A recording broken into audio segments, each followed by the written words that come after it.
Hello all. Sorry we're a little bit late starting, but we were grumbling about the state of modern gaming, and you know how us old nerds get. We just can't stop once we start.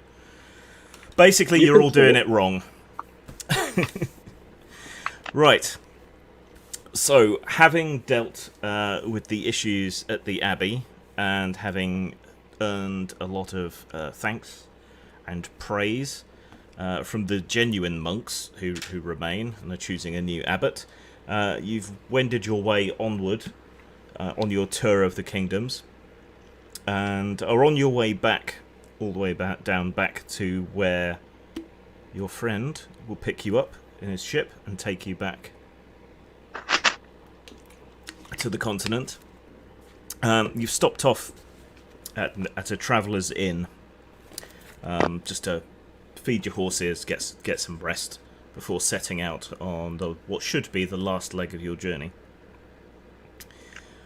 You're at the Black Rose Inn, having a fairly meagre supper, because they don't have too much to offer, when the kind of run-of-the-mill people in here, the sort of salt-of-the-earth types, you know, the thick peasantry, are suddenly graced with the presence of someone altogether different.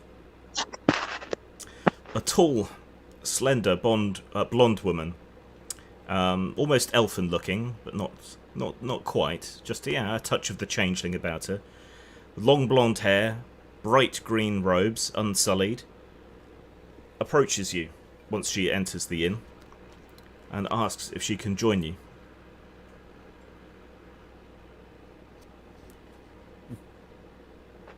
I mean, sit down. Is that a trick question? My thanks, good Sir Knight. The innkeep brings over a bowl of kind of greyish-looking stew and some more rough-hewn bread for her this time. She thanks him, gives him a coin, and manages somehow not to look disgusted, even as she just kind of pushes the pieces of gristly meat around in the stew. What brings you to these parts? You seem somewhat more gilded than the rest of the locals. Alex.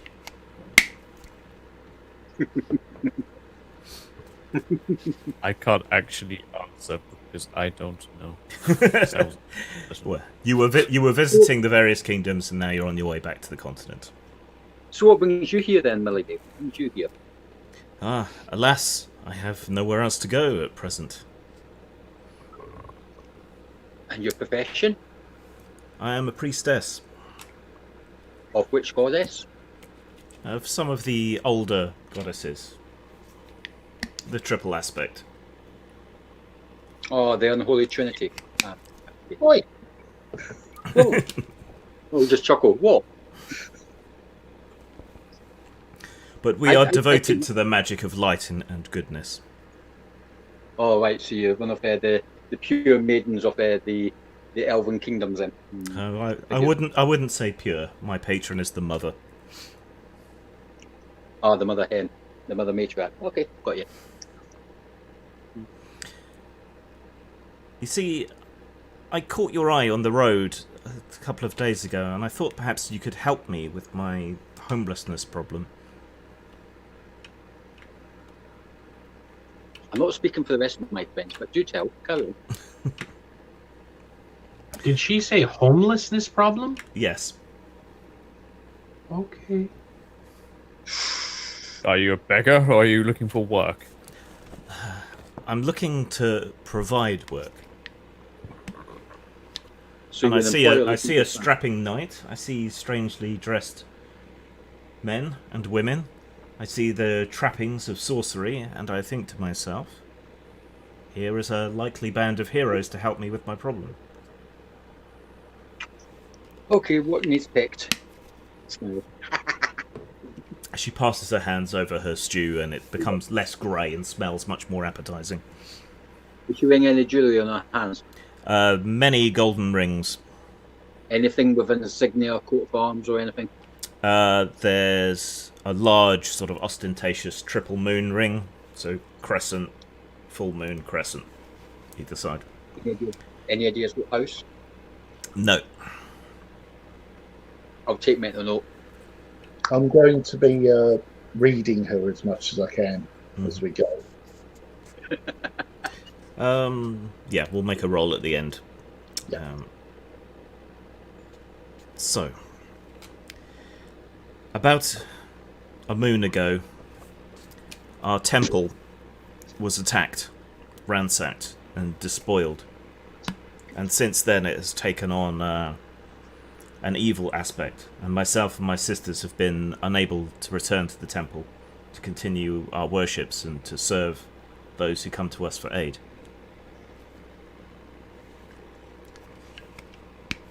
Whenever we try to approach, we're warded off.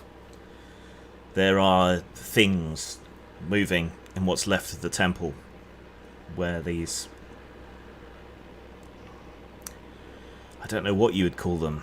Despoilers, ravagers, servants of darkness have torn down our idols and sullied the place, and just destroyed so much of what we spent so long building up. If we are to return it to its natural, proper, and spiritual state, it must be cleansed of these things, this taint that they've left behind. And it's not something I have the power to do. And our archpriestess was killed in the raid. So things taint what they used to be. Very droll, yes. Do you have any ideas? Do you have any ideas what these oddities may be? They seem to be the Walking Dead for the most part, but there may still be some of the despoilers still around, drawn to the curse that's been laid upon the place. So how did they manifest in the first place, may I ask? Did you guys like cross the beams or cross the wires or summon something which you shouldn't have summoned? We were attacked, the priestess was killed, we were forced to flee, they tore down our idols, performed blasphemous rites, and that seems to be what has destroyed our temple.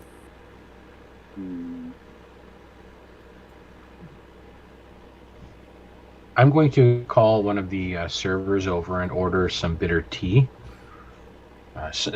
Whatever kind of tea that, you know, other sorcerers and hopefully this one would know is often used in an aura reading spell. Like I'll make it like I'll look very clearly at her like I'm ordering tea to prepare to do something like that. Okay. Once it arrives, if I'm capable of casting that spell, you know, without the rest of the inn knowing, just muffle it under my breath while I swirl about the tea or so on. Yeah. I will do that. I'm not going to hide what I'm doing from her, but given that we're in a noisy inn with smoke and chatter and fire and this and that and everything else. Yeah. 1 second.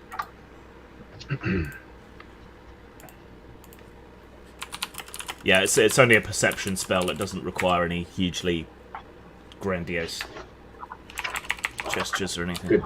I believe it's 2 magic points. I'm just wondering whether Elaine is going to hang her or burn her or drown her. Maybe all of the above. Yeah, so All of the above. Yeah, Yep, sounds about right. just in case the first don't take. Triple goddess take. Well, white witches are the lesser of two evils, so yeah. Maybe save the ducking stool until after dealing with the darker side of things.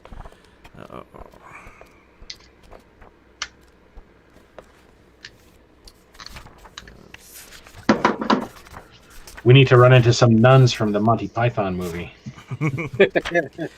Then the oral sex, that's more suited to my other game, I think. Yeah, probably. Do they engage in? Don't go into any graphic because this is being. But is it like full on, like a full contact sport, as it were? Yes, it is. Okay.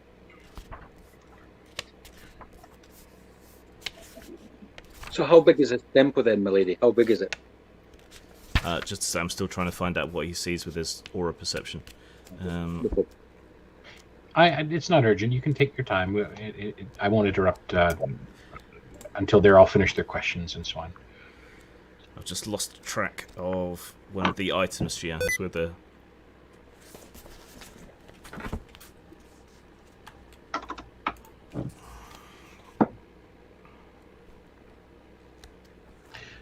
Were we able to befriend or otherwise kind of start building a relationship with Sir Notker at all, or was he very kind of standoffish or maybe shamed by his ensorcement and so on? He was rather shamed.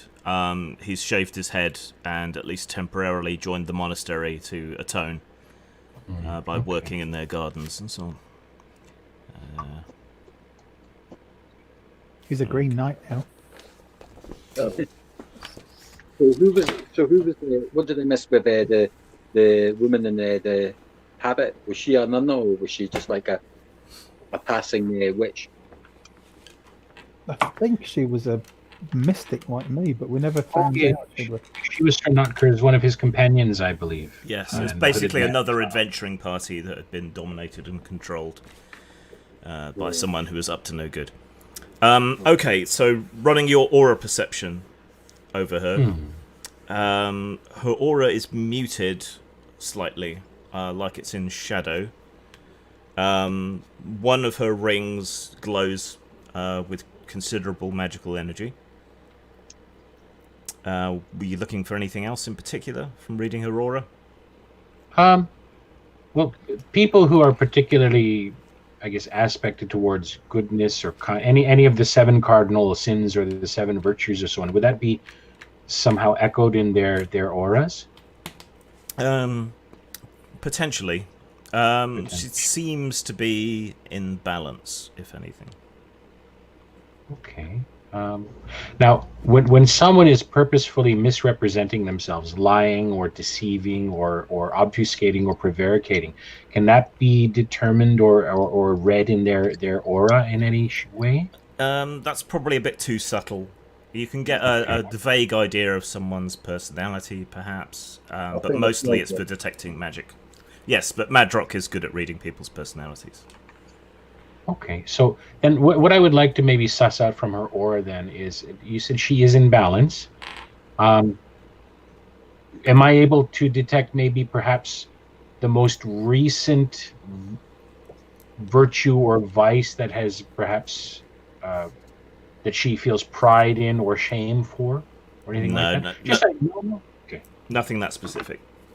Okay, then just before I sever myself from the aura site that I've invoked, I'll just cast my eyes about the room, just casually trying to conceal what I'm doing, just to see if anyone is paying undue attention to us or scrying with a device or so on and so forth. Just a little bit of a security sweep.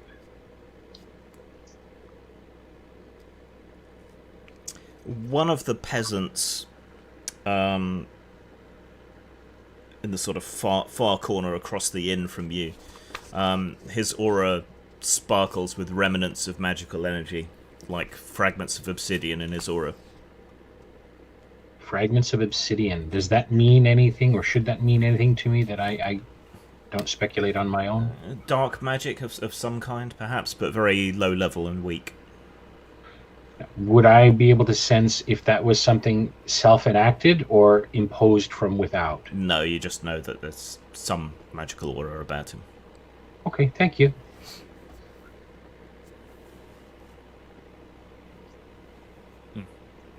It sounds like your misfortune is well deserved. Sir Knight, would you be prejudiced against me for my faith? Sounds like you were meddling in affairs you did not understand, and your misfortune is your own doing. We provide healing, we aid the harvest, we attend to midwifery. Could you deliver a baby, Sir Knight? It's woman's work. Of course not. Yes. And the church is men's work, is it not? I will kind of cleanably put my hand and my forearm over Sir Elaine's hand and forearm, and hopefully he'll register that gesture as something of just kind of tone it down a bit or calm down a bit. I'll try and catch his eye if I can, Hmm.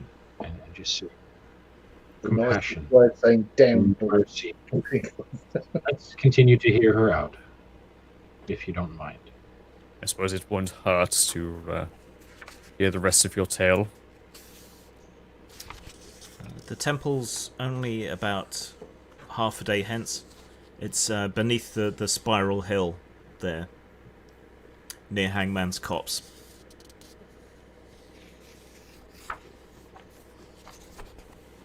That's an auspicious name. Well, the peasants here used to hang witches in the copse. It seemed right to occupy the temple there. Occupy. Hmm. So it had former tenants. Oh, it's Cops and occupy. I'm hearing things I shouldn't. It's Steady.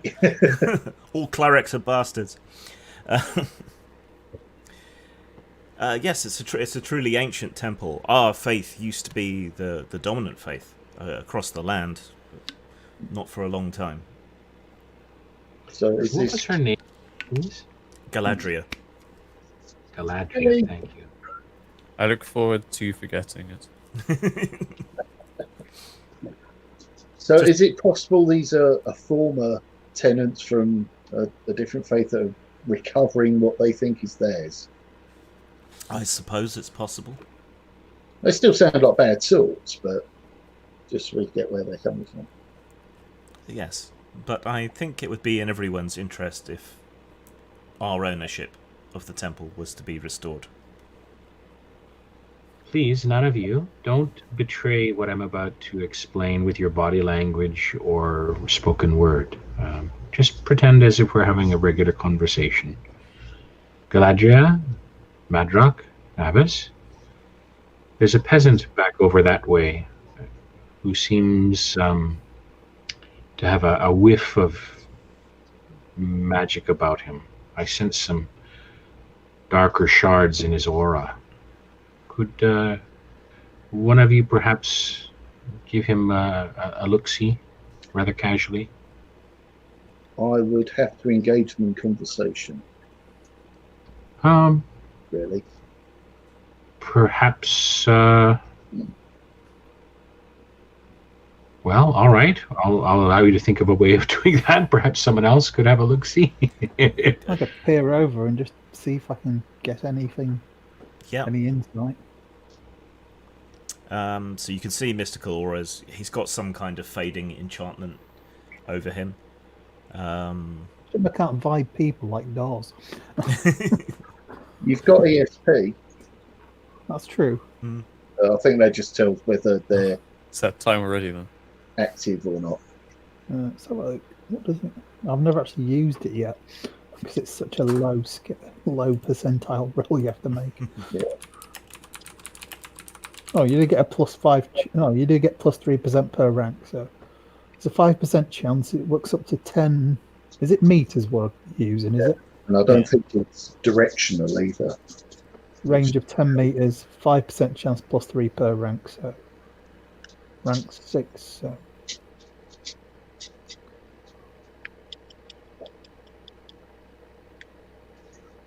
Do you have telepathy yet? I believe I did it. A second. Yes, but that just means I can communicate with them.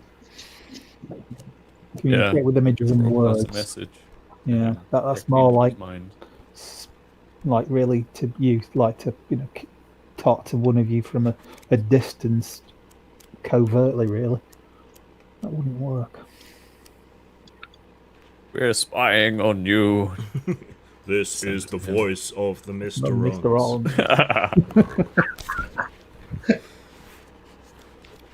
ESP.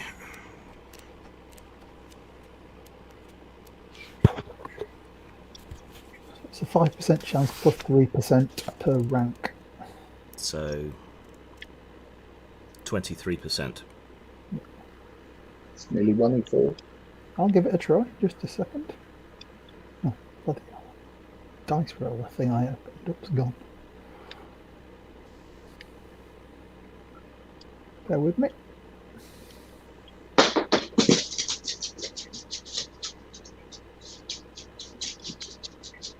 Do you think if everybody stops playing D&D, we can play D&D finally?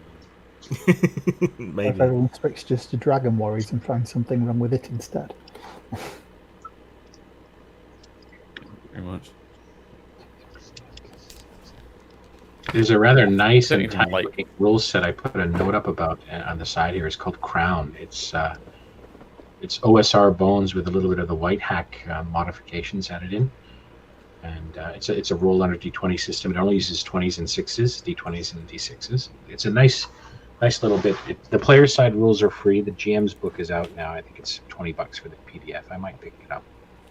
But the player side rules are really neat looking. Rolled 17. Okay. I made it, yeah. So you tune out the minds of your companions and reach out your senses towards him. You can't get anything too specific from ESP. It's more about sort of pinging and detecting, like a sort of psychic radar. But you definitely sense thoughts coming off him and some sort of malevolent presence. Definitely has a malevolent, from what I can read of his mind, definitely has a malevolent presence about him. But that's all I Galadriel can make out. leans forward conspiratorially over the table. The corruption in the temple may be spreading to the peasants. The sooner we re-cleanse the temple, the better, I think. I agree, my lady. Could be thinking of mugging us. It seems wise, and perhaps we could scout this, assess this temple ourselves. It's late, but we could make it tonight if you want. I had a train of thought and it just disappeared. Is it so urgent that we should risk going there at night when they would be at the apex of their power, perhaps, rather than the purity of sun? I'm at the mercy of your preference. If it's half a day's travel, then we'd be getting there for the morning. Ah, okay.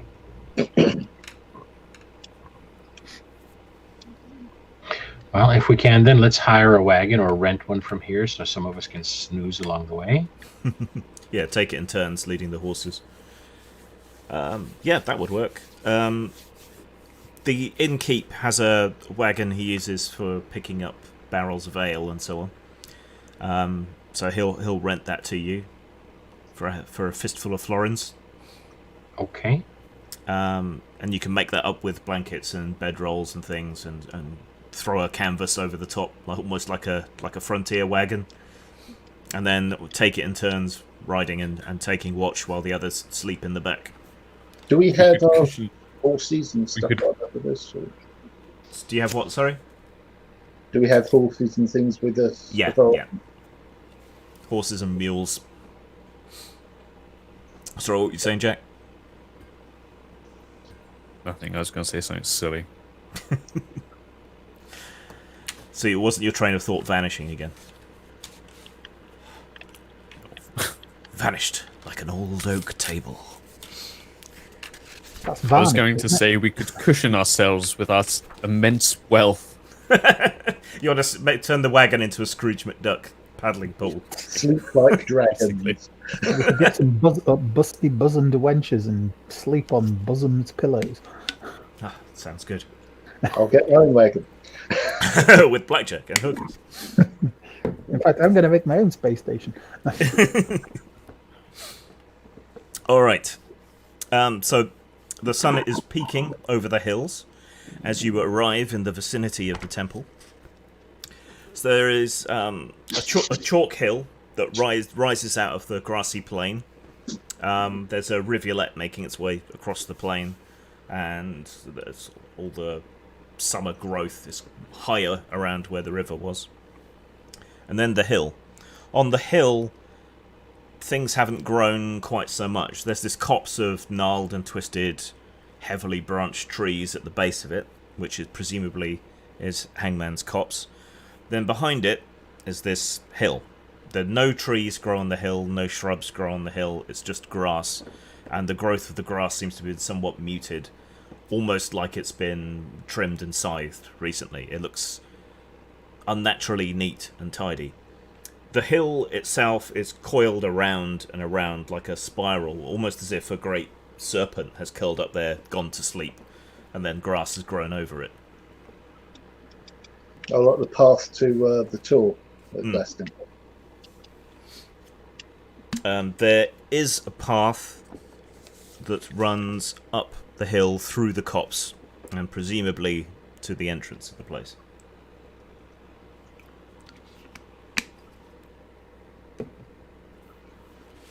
Okay. So this is what, early morning? Yeah, like sunrise. So but there's annoying birds chirping everywhere. So there is life. It's Yes. not, The temple lies there, says Nice. Galadriel. okay. Do you know We it should- enough to give us a map of some sort or a description of its layout? Yes. Though I thought I would come with you. Escort mission. Damn it. There's a What do you broad... think that? Wow. There's a broad entranceway, and then a warren of tunnels and rooms. The final holiest of chambers is at the very rear, the deepest part of the hill, directly beneath the top of it. If you want to get to it most speedily, I would suggest taking the right-hand passage, but we do not know how much evil lies within. I'm pretty certain whatever we come across, we can fend off quite adequately. I'm We sure should you take can. the speediest route. And then take our time clearing the rest of the temple. Indeed. Seems logical. What do you think, companions? You mentioned undead. Are these the shuffling, mindless variety that are controlled by others, or are these more independent?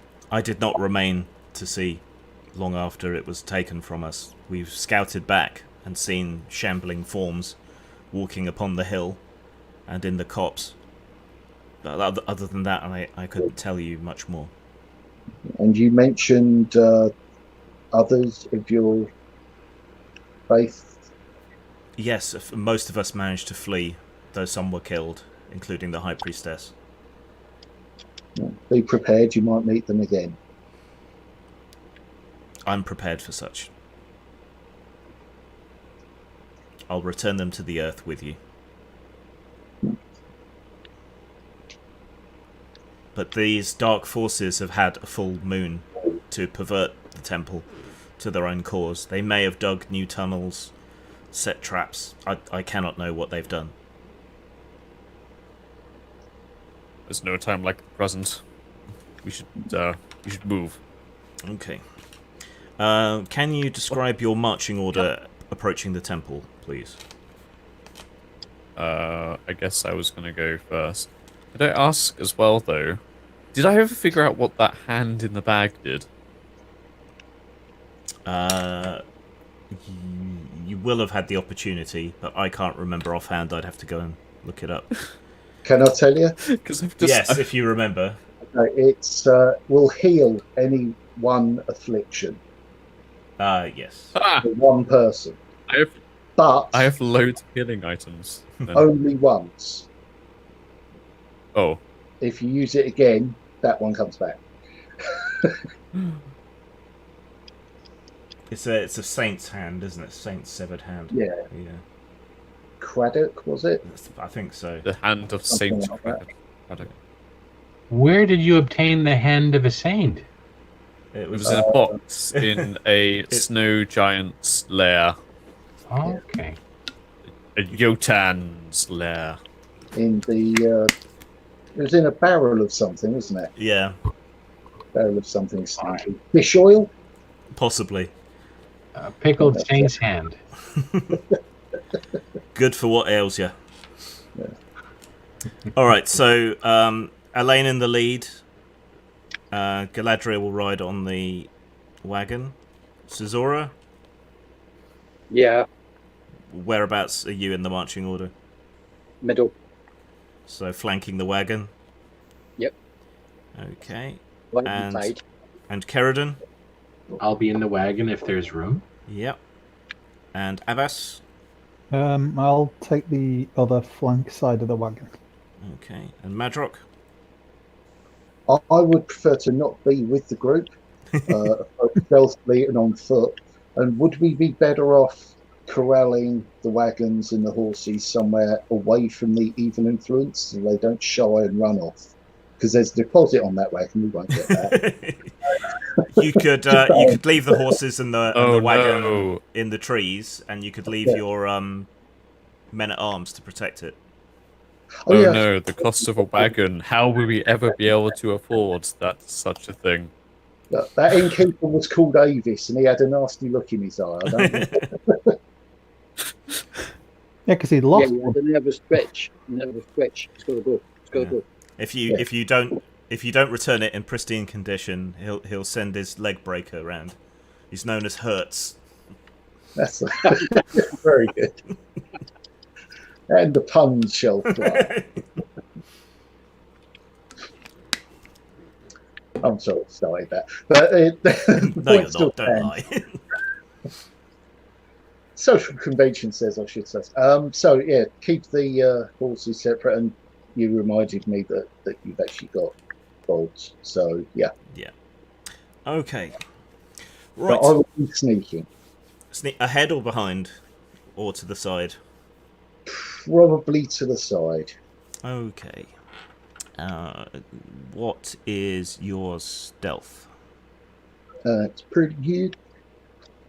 Not as good as the assassins, but 17. Okay. Roll a d20. Tell me what you get. Oh crap! And it starts 19. Ah. Okay. Ah, I homeless And through the bushes. and what's your perception? 11. 11. So I can hear myself. Can you roll d20 I'm just again? I'm just imagining we're walking down this like forest path, and then in the forest beside us, we just can hear like, ah, shit! Bugger! Ah, a bog! Where'd that branch come from? Snap! Ow! 15 on the perception, so I failed that. I'm not using that first. Okay. Right. You move ahead into the copse of trees, following the trail. Disturbingly, here and there, hanging from the trees, are the rotting remnants of old nooses and other ropes and remnants. The occasional bone hangs from the trees as well. Right. So obviously I'm going to try to not disturb those, and I'm assuming the perception check was me walking straight into a Into something. wandering nest of... One second. Just wasps. Endless wasps. So you think you're being stalked by a clumsy Ned Flanders. Stupid, sexy Flanders. Right.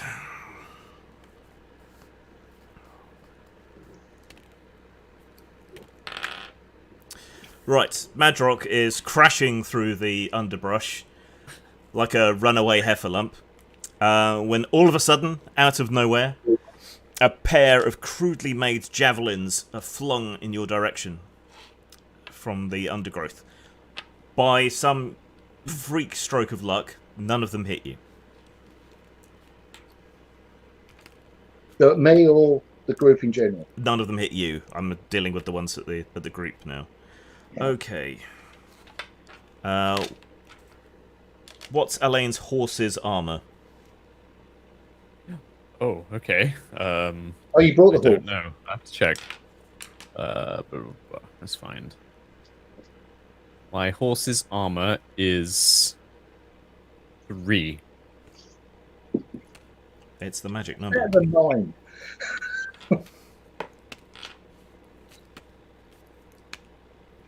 Okay. 3 javelins are flung out of the undergrowth ahead of you and arc towards your horse. It rears up and one falls short, stabbing into the roadway in front of it.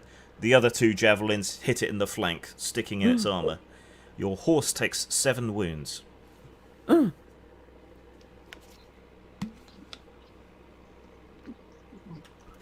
You'll have to change its name to Ken now. Snowy, no! Emergency rations, no!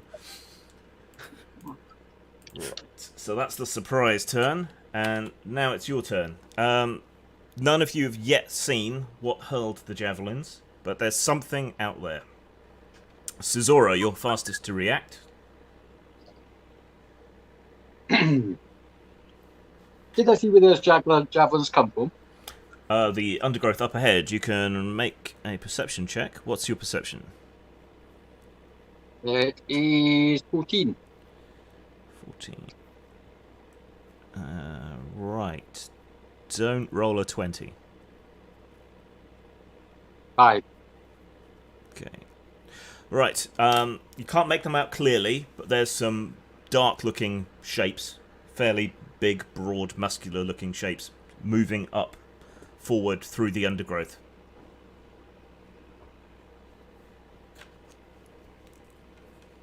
Fire in the fucking hole! Flashbang. Okay.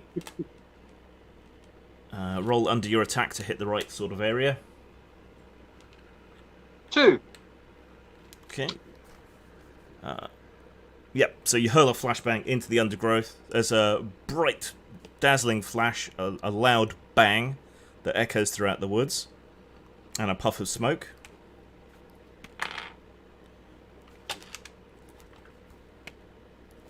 And you hear grunts of pain.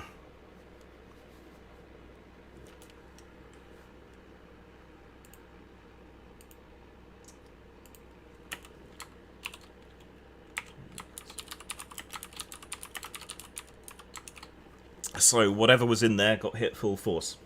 So that's your attack action. Do you want to move or do anything else? I'm going to go and take the right hand side of it, so I'll attack it from the flank. Okay. You're on horseback, aren't you? No, I'm on foot. You're on foot. I'm walking Okay. back. Alright, so you sprint up, burst through the bushes, and you see a dark, oily, green-skinned creature in crude mail, holding a rusty-looking curved sword with its hands up to its eyes, grunting in agony. Is it alone or is it with a group? There's another 2 with it. All 3 of them seem to have been blinded by the blast. Okay. At least for now. Elaine. I'm going to run into the undergrowth after... So you're going to dismount? Or Sizora. charge? That's his name. You're going to dismount or charge forward on horseback? Yeah, dismount. Okay. So you throw yourself off your horse and sprint forward. You sort of burst through the brambles, which just sort of fall apart when they hit your armor, and see these 3 disgusting-looking, oily, green-skinned humanoid creatures with their hands over their faces, grunting like pigs and squealing. You can still attack. I can. Cool. I'm going to attack. Okay. So he can't really defend himself, so just don't roll a 20, I guess, if your attack is 20 or higher. I rolled an 11. Okay. Roll to penetrate armor. 8. And damage. 8. Nice. Right, you spring forward, lash out with your sword, and skewer the first one. It throws back its head, squealing in absolute agony. Its face is kind of porcine, but not quite. It's got a squat, upturned nose, tusk-like broken teeth, And when you run it through, its blood is black and green, darker than the skin, but it slumps at your feet in the leaves. One Like of a the gods. Die, foul creature! Sorry, what was that? like a Talonite from Star Trek, a piggy A face. bit. I was thinking more like a Goron. That's it. Are those pig-faced dogs from Wait, the not D&D a cartoon? Goron. Who doesn't like a pig-faced dog? They can't be orcs. Galadriel Oh, yeah. stands up in the back of the wagon, raises her quarterstaff, and lets out a loud ululating cry. And a blast of white light comes out the end of her quarterstaff and strikes one of the creatures. Its skin bubbles and boils and bursts before it, and it just falls to the ground, dead from pain, you believe, rather than anything else. We have to take one alive. Madrock, you've just had 2 javelins thrown at you elsewhere in the woods. Oh, right. Okay.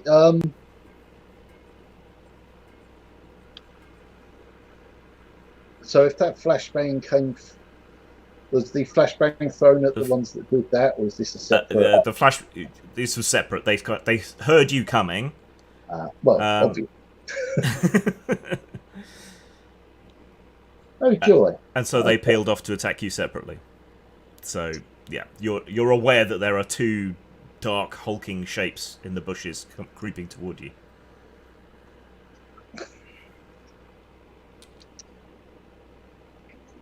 Yeah, okay. He's slightly grown up hair, I guess. I'll try charging forward using... I don't know if they're going to be within 1 round. Yeah, So, because they were creeping close to being close range with their javelins. So yeah, you can reach them. Oh, right, okay. I'll try and go for a side, so maybe...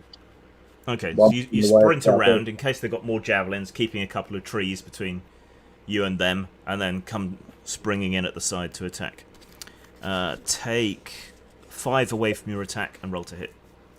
Oh, that changes things. Okay. Oh, of course, defense, yeah. Yeah. So that's 9, that becomes an 11 with the sword. A natural 20. Yes, my evening is complete. Is there a fumble table? If there was, I wouldn't be able to find it. Critical failures. If not, there should be.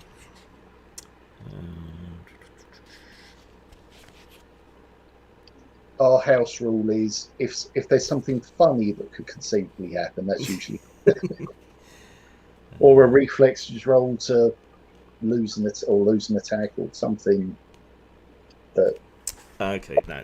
I've got given your run of bad perception rolls.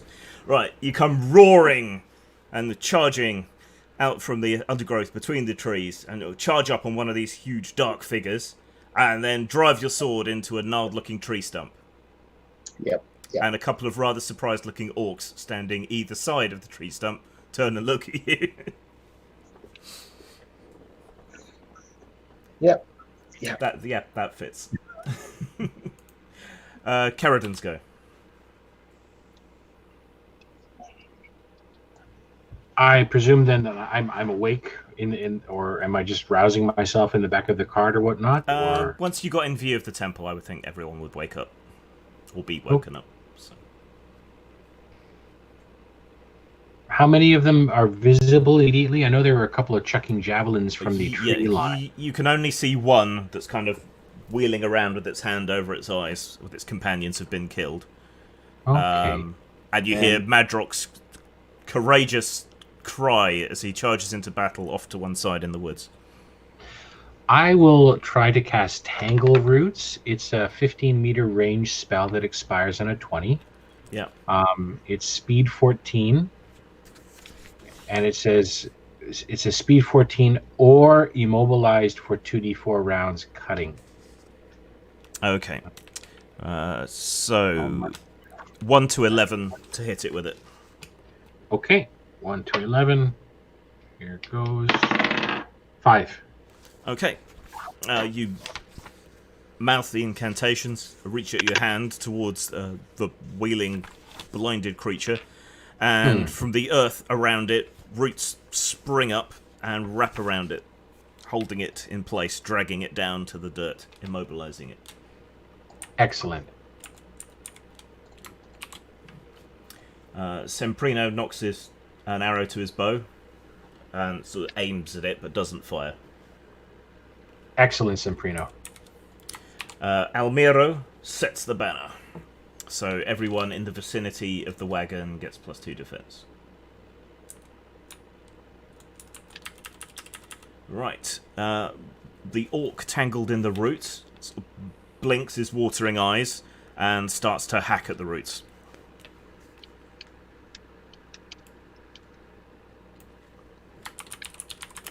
Is there any way for me to imbue my will into the roots to kind of wrap around his arms and prevent him from doing that? Or is it just... Anyway, if there is a way for me to do that in subsequent rounds as my action, I'll try to do that. I'll let you spend another magic point to control the roots. Okay. Next turn. And then that Okay. way you can immobilize his arms as well. Okay. Right. The two orcs engage with Madrock. Turn on him with their nasty, tetanusy looking rusty blades and try to stab him. I mean, they don't collapse with a fit of the giggles, because kind of counting on that. Split your defense 2 ways. It's 4 on each.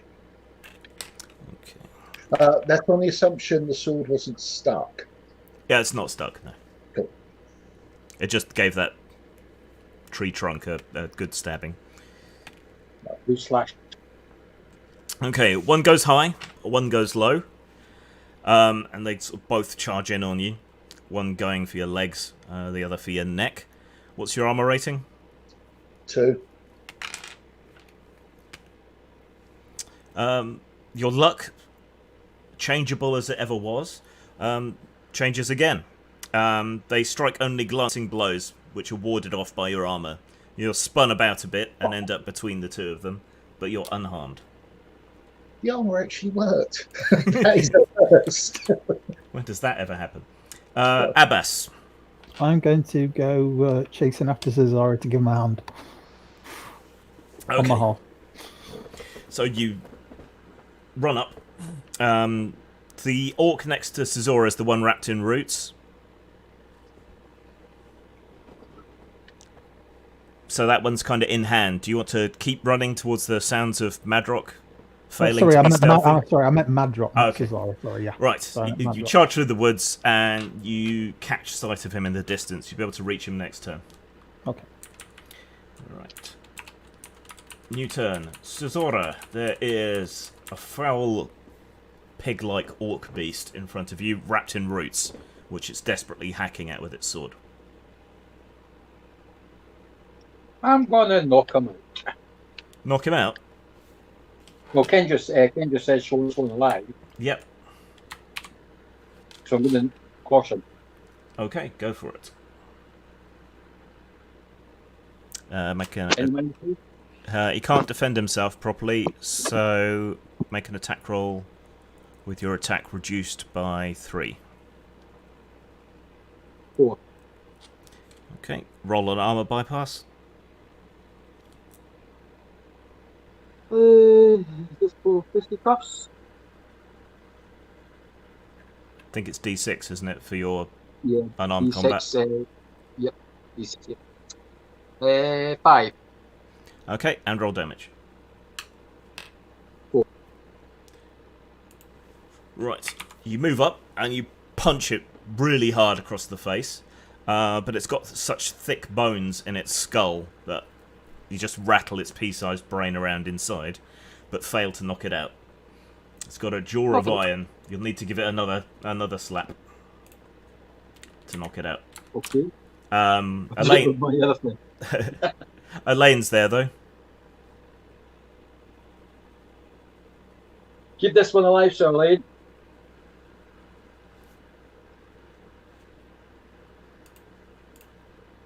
Oh, Jack. I was muted. Not good enough, Jack. Hello. Right, so He just wants this one subdued. I'll shout as I'm sort of planning one of this job. yeah, so there's an orc in front of you, tangled up in roots, with Cesora punching it over and over again. And Okay. apparently this one needs to be kept alive for some reason. Apparently. I am going to smash it around the head with my gauntlet. Okay. You don't have any special unarmed skill, do you? No. So it's just a basic unarmed strike. Which I think is D3, D3, but let's be sure.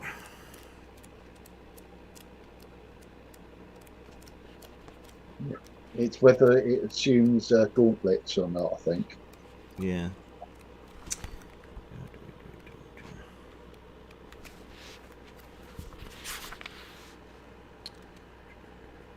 Unarmed combat. D3, 2 points, but yeah, you're wearing an armoured gauntlet, so we'll up that slightly. Okay, make an attack roll at -3. I hit. Okay, roll armor penetration, D3 +1. Don't have a D3 dice. Roll a D6, halve it, rounding You? up. 3. I rolled a 3. So +1, that's 4. Okay, and then roll a D4 +1 damage. Throw a D8 and have it. Or just a D4, those are a thing. Oh! Those are a platonic solid that exists. 3. I rolled a 3. Okay, so +1, 4. 4. Right, you sort of stroll up to it while it struggles with the roots and go bonk on the top of its head, and it falls unconscious at your feet. Why did you ask me to knock that one out? Cesora clearly loosened it for you. Right, Galadriel just stands guard with her quarterstaff. Madrox still facing down 2 completely unhurt orcs with a very low opinion of you. You're muted. You're muted. So I was on the carrots page. Right. So I'm sure their opinion is no lower than mine. So they got 5 defense, you said? So yeah, their defense is 5. So Yep. So 11 or less. Christ on the stick. No, 17. okay. You flail madly with your sword and fail to connect with anything apart from a few leaves. Out of all the things that I've jumped on suicidally and carried today, It's not like you're that, poorly levelled at this point either. well, no, he's definitely something other than a fighter, isn't he? Yes, maybe a lover, Maybe. maybe a comedy sidekick. I don't know. Much closer. Yes. Yeah. Okay. Roy Kinnear in the Musketeers. Yes, which unfortunately he died in shooting. I know. Such a waste. Anyway, Kerridan's go. I'll spend that extra magic point so I can maintain control over the struggling beast, and I'll just try to still him. Well, he's it's unconscious safe now. Oh, he's unconscious. He He's got the one knocked that out, got knocked out. Okay. Well, in that case, I don't need to extend the magic. I will then just use my dagger to kind of saw the. Will the magic roots dissipate at the end of the spell, or if I saw them? You can either wait for it to dispel naturally, or you can terminate the effect. Okay. I'll just terminate the hold on them. No, I'll rope him. I'll bind his hands behind his back, and then I'll just allow the spell to terminate on its own. Okay. But I'll begin trussing his arms.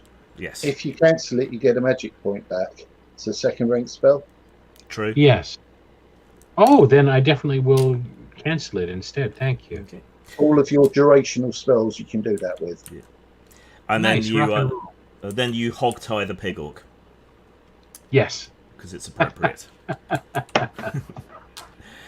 Semprino takes off through the woods towards the remaining sounds of battle, while Almiro stands his ground.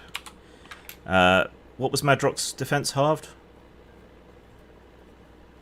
4 on each. Right. So they continue moving around you, almost like wolves nipping at an elk or something. And they lash out with their swords. One of them manages to connect, this time getting past your armor.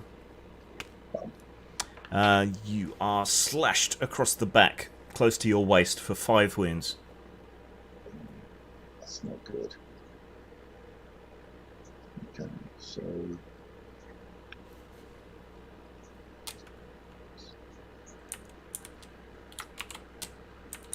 Right. Abbas. let's see.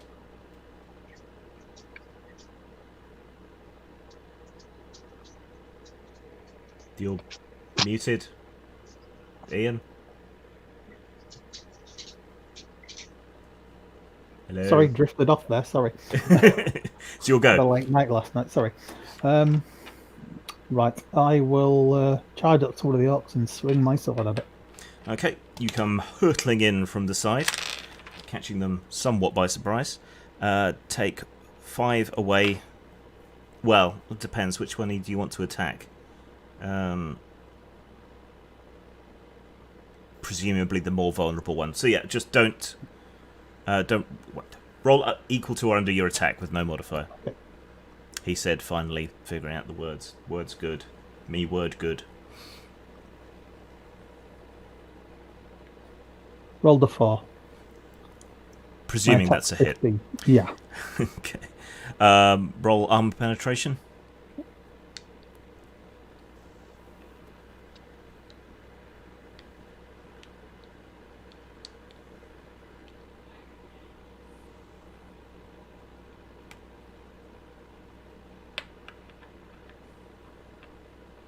I think it's D8 for swords. Yeah. It's for the short sword. Five. The 5 in total. Okay, and damage.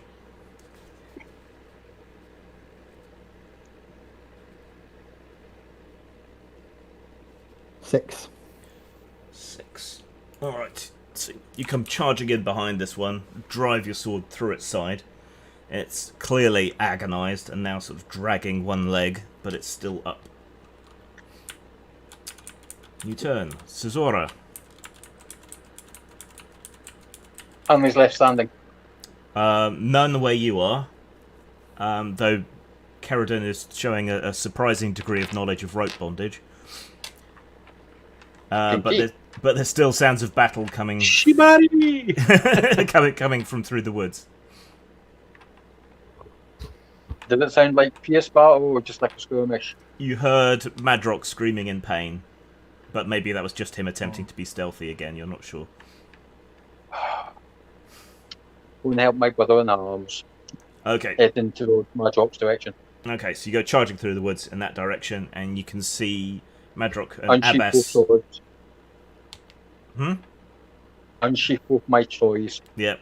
And you can see Abbas and Madrock engaged in combat with 2 beefy-looking, pig-faced orcs. Right. Elaine. Also give chase?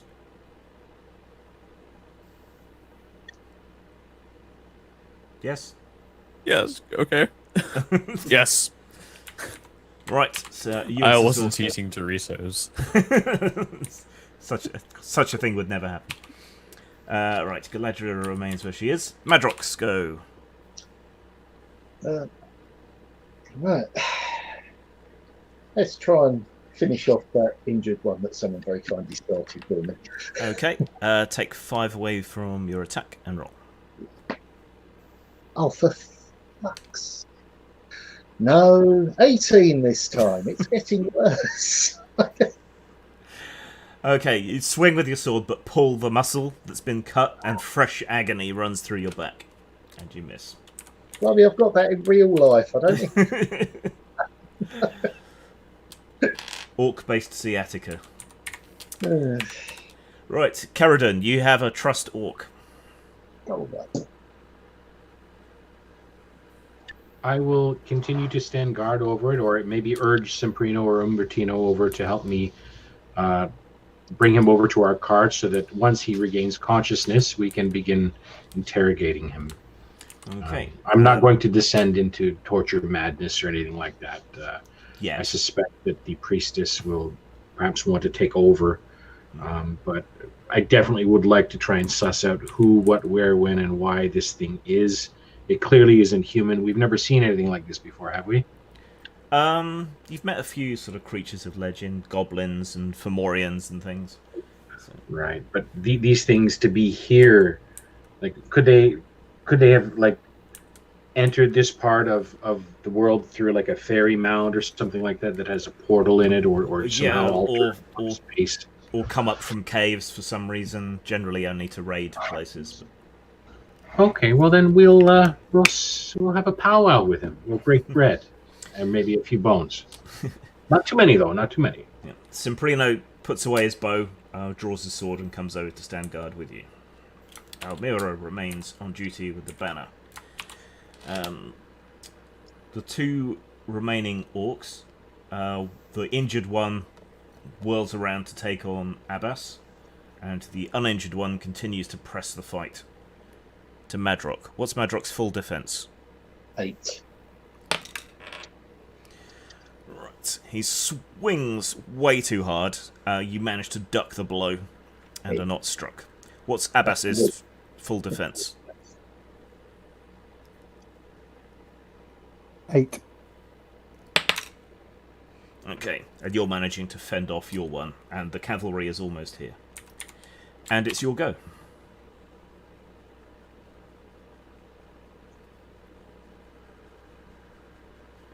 I will attack the one that's trying to hit me then. Okay, so the injured one. Right, it's got no defense left, so just roll equal to or under your attack. Roll the 4, yeah. Roll for armor penetration.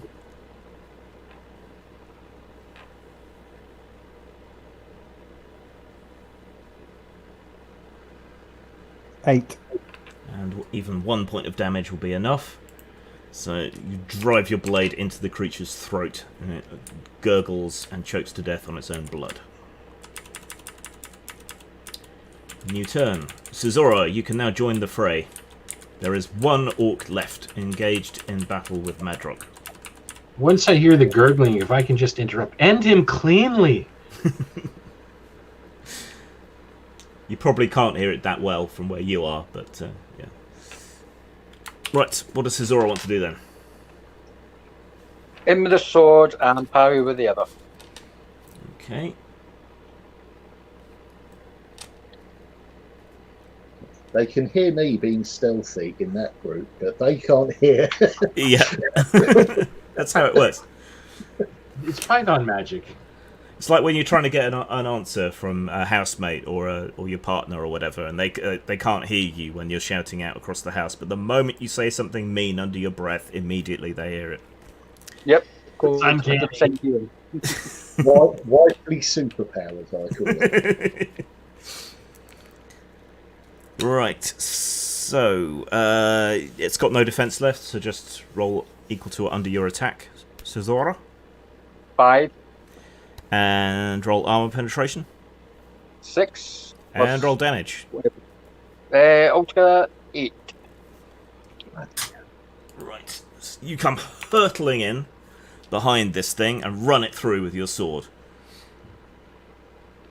It stands there for a moment, staring down at the sword, and then tries to turn around, tearing open the wound a bit more. But it's still up for now. Elaine, you're now there as well. I'll lop one's head off. Go for it. So, equal to or under your attack. Yes, I hit. The one in the middle is a trick. It's a tree. I Even rolled- one hit point of damage is enough to kill it, but let's see how clean a beheading it is. Roll damage. 8. Ah, that's right off its shoulders. Right, you cleave into it with your sword. It cuts through the loose chainmail that's sort of hanging around it, through the neck, out the other side, severing the rest of the chain. A few errant links of chain twist and turn in the air as the body slumps forward, and their head goes bonk, bonk, and then splat into a bog. Ugh. The fight is over. Even its blood is wretched. Oh, thank you. I distracted them.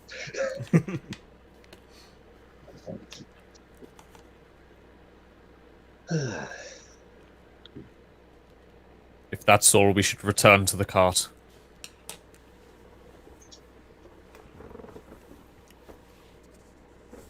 Do you want to do anything with the bodies, or just leave them to rot? Examine them. So they're orcs, dark fae, evil creatures that skulk in darkness.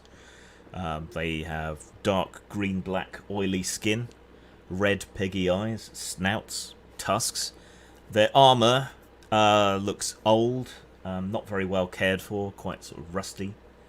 Yeah, it'll do the job, it's serviceable, but any man-at-arms or knight would be ashamed to wear such gear. They don't have much on them. They seem to travel light and barefoot without boots. They've got big calluses all over their feet. But they do have leather belts with pouches. Check the pouches.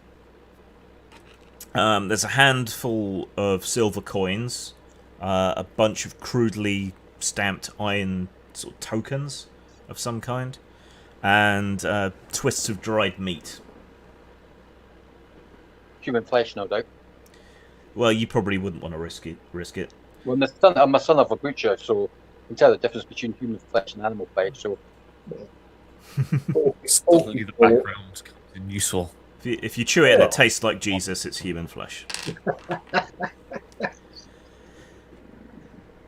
They also have water skins, but you don't think what's in them is water. Well, that's a bit more promising.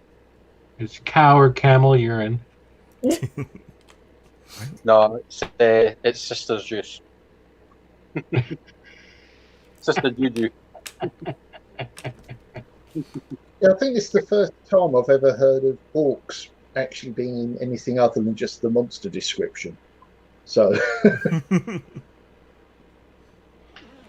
Yeah, the thing about orcs is they've been presented as like piggy-faced humanoids before, but in the Tolkien stuff, they weren't exactly piggy-faced humans, were they? They were just monstrously twisted humanoids, right? no. Corrupted elves, I guess, Angband by Morgoth in the first age. I'm pretty sure orcs being like part pig is like a Japanese thing. Possibly. Some of the Oni and ogres look like that. It does trace back to one of the descriptions in Tolkien, but I'm not sure whether it's some of the goblins in The Hobbit which are described as pig-like, or whether it's a couple of orcs in Tolkien that are described as pig-like. But it's not all orcs. No. But I know the AD&D Monster Manual had piggy orc-faced guys illustrated. Yeah. The ones with the succubus as well, right? That kind of verboten illustrations. There was attacking a green dragon, weren't they? There was a particular description, one of those. And in the cartoon, they were pig-faced. So, well, I don't Gamorrean guards, right? Yeah. From Jedi. Moblins. That's what I was thinking of from Zelda. Snoblins? No one else has. Moblins. No one else has played Zelda? I No. played the first one where you poked around and went to a ghost world above the main game world. Anyway, you have a prisoner. Yes. Oh yeah, We have Maze of making you squeal, pig. You come to save your got a bacon. purdy snout. Yeah, I'm not playing the banjo.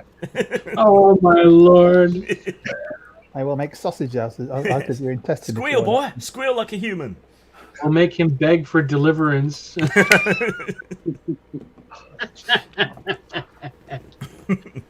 So, are they human enough that one of us could be disguised, maybe, as one, or would that involve wearing an You orc probably have to suit? cut his face off and wear it, which is Yeah, okay. No, unsavoury at the That's a best bit of too times. Hannibal Lecter. yeah. Just a Why thought. on earth did you tie one up for? What do you mean? We can certainly question it and perhaps banish it back to its realm if it comes from another place. Let's not kink shame. What do you... do you hope it's going to say? Hello, my I name don't is know Night what it's North. going to say, but I figured it would be better for us to perhaps learn what we can about it and whether it's connected to the goings on here rather than just have another corpse to bury so that, or put under rocks. Fine, do what he wants, Perhaps, but I'll have my sword ready to Galadriel? run through when this goes wrong. Have your sword ready. I mean, what if it's a knight in its own culture? Perhaps it's due some form of... Well, I'll leave that to you. But Galadriel, do you think you could learn anything useful from this creature? Potentially. If it even I'm speaks patting one of our him down, tongues. Gwen. Hmm? I'm patting him down, making sure he's not got anything concealable. Just the same sort of stuff as the others. The coins and these token things, are the coins of this realm or somewhere else? They're silver coins. They look to be about the same sort of weight as a florin, which has been the sort of standard currency for quite some time. But they're old kings you don't recognise. Burial mound or something, probably. And the token, is there anything that indicates a purpose? You think it's some kind of currency, but iron's not worth enough, so you don't know how or why that works. That's also, does that rule out them being Fae? Or is that... That may be how it works as a currency, because Fae don't like to handle it. Yeah. So That could be a misconception. ha. Don't get me caught. Okay.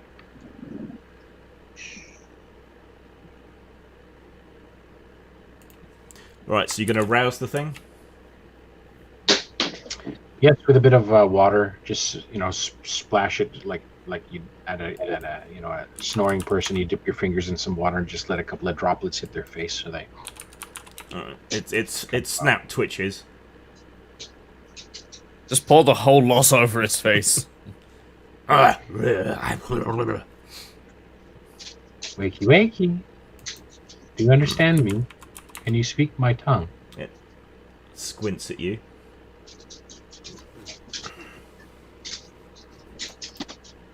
And I'll try speaking in back isle. Any language I know to speak, I'll prompt it and try and read its responses. yeah, it just grunts at you and doesn't really offer much. Trading language? Possibly if they're not. You've got the pheromone trading language and a smattering of Bungoda, don't you? And Coradian. That's it. I've got Kurlish, and a little bit of Amphibian, a little bit of back isle, a little bit of Merchant Basic is a skill, not a language. Okay.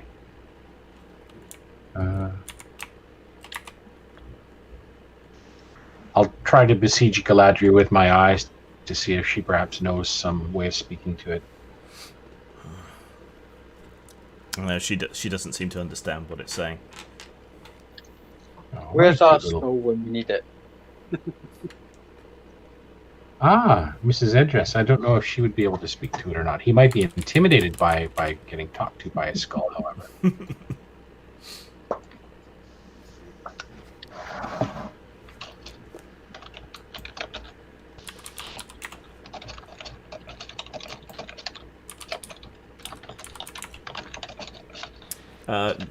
So, do you want to try and get Mistress Edis's skull Oh yes, if possible. to talk to it? You rouse her from her slumber on the end of your staff. No, I'm afraid I don't speak anything so low class and guttural. Have you any insights as to what this creature could be or where it might have hailed from? I believe it to be an orc. 'Tis a species of large goblin, and like its other kin, prefers the darkness, the deeper and darker areas than goblin kind. They've used to form part of the armies of the Fomorians, and you could think of them as a lesser form of that creature. In this game setting, Grim, are there absolute moral compasses of, like holy goodness and incorruptible evil and whatnot? No, it's a bit more nuanced than that. A little more It's that nuanced argument, then. yeah. Yeah, Well, I'm just curious. in D&D cosmology, yes, Dragon Warriors is a bit more...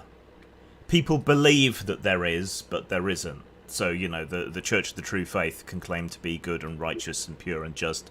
But, they torture heretics and set fire to old women, so... So all in a basically, day's work. sounds like Yeah. So day of basically, It's all relative, innit? so basically, So, go on, Jack. so basically, what you're saying is that all the people complaining about D&D should just play Dragon Warriors and it'd be fine. Yeah. Okay.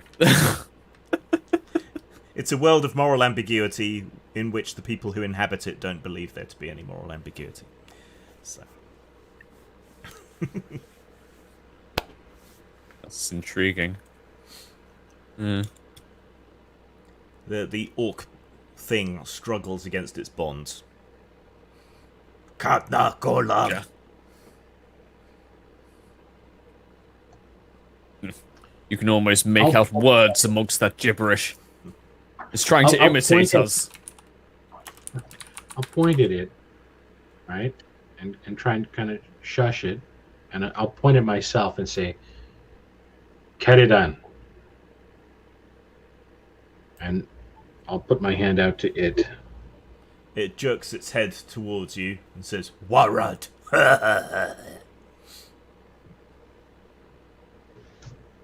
So I'll just cock my head to the side and I'll point at it and say, "Warad." Jerks its head towards you, emphatically. Warad. wizards. We're learning something new. Excellent. No. I have a funny feeling it's just not going to cooperate. Okay, I'll just and I'll turn away and you have at it. What's orcish for look at the flowers?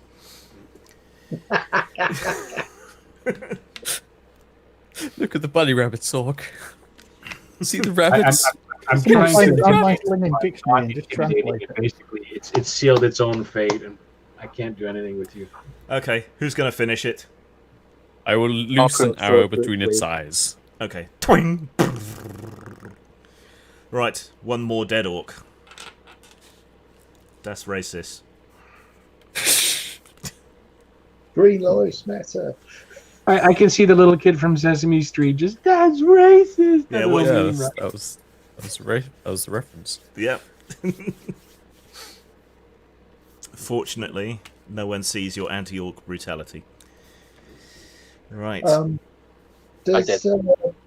Galadriel Galadriel. recognise these token things? Is that anything to do with something in your temple, or is this something they... No, it seems to be something of theirs. Is it worth keeping a handful each, just in case? It's not great quality iron. Pig iron, you might say. Oh. But, yeah, it's only worth a few copper pennies each lump, really. No, I think... Oh, just in case it's any useful. Yeah, it might be worth it. They're a curiosity. That's good enough for me. I'll take a few. Okay. What's the chances they heard this little skirmish from the temple? Fairly good. So you've lost the element of surprise, which is Francium, if anyone was curious.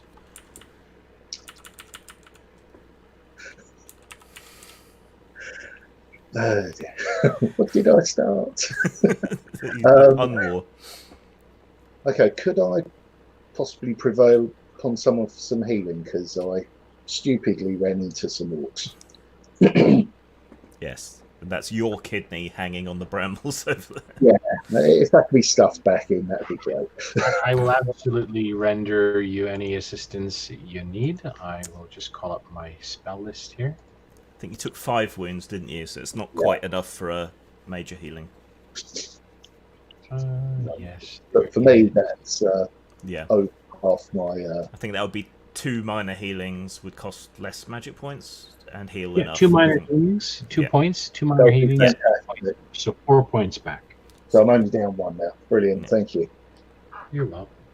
So you pass I your like hands over his wound, the blood flakes away, and the cut knits back together.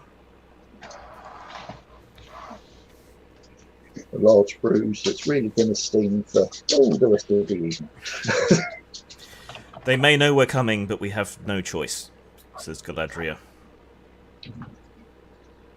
There's no other escape routes you had.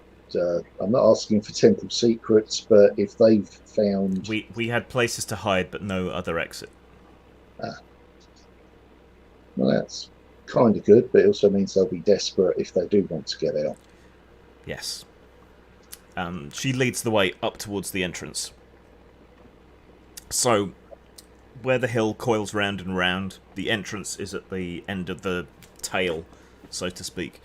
There are 3 large menhirs, like one of the arches at Stonehenge, around the entrance. The earth has sort of subsided a bit around it, and they've sunk slightly into the earth over the many, many years that it's been here. But there's no door or gate or anything to prevent you just going in. So that'll be where the first trap will be then.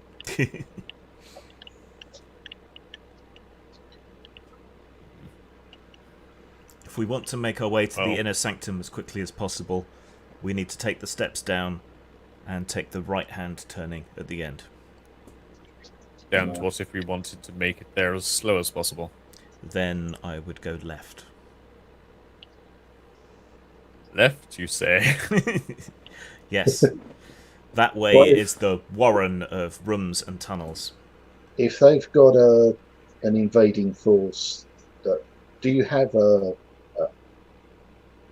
barracks room, a common rest area that they would be likely to be congregating in? We had individual chambers on the left-hand side in the warren. If we can literally catch them napping, maybe hold them in the corridors. Evil things do tend to sleep in the day. Yeah. Of course, that's the tactical stuff, which I'm sure other minds are better at thinking of. But Also, you know my thing about going left. This seems like a sign. It's the Warren. Right, so you descend the crudely hewn steps, down, down, down into the darkness. Lanterns have to be lit. Your men-at-arms stay behind to look after the horses and the wagon to ensure there's no trouble there. The stone steps lead down about 6 to 10 feet, but then it's also moving into and under the hill. So it feels a lot deeper and a lot more distant from the surface than it actually is. Your lantern light picks out earthen walls with roots sticking out through them. And then gradually that earthworks is replaced by stone. So it's not cut and dressed tile, it's just slabs of stone that seem to be the right sort of size have been laid or pressed into the walls to create the walls. So it's a fairly natural sort of look, like the stone walls that are used to bound farmland in like Devon and Cornwall and places. Yeah, it's dry stone walls. At the end, you arrive at an entrance hall. Some crude barricades have been set up to the left and right, blocking the exits. there are sturdy ropes connected to the barricades and stringing across them, so crisscrossing the hall. So they'll have seen us coming because of the lamplight. So probably behind the barriers. I'll have shields up, maybe. Right. Take your perceptions away from 13 and roll... Oh, hang on, no, which way does this work? I think you make the... Yeah. The trouble is, I have to...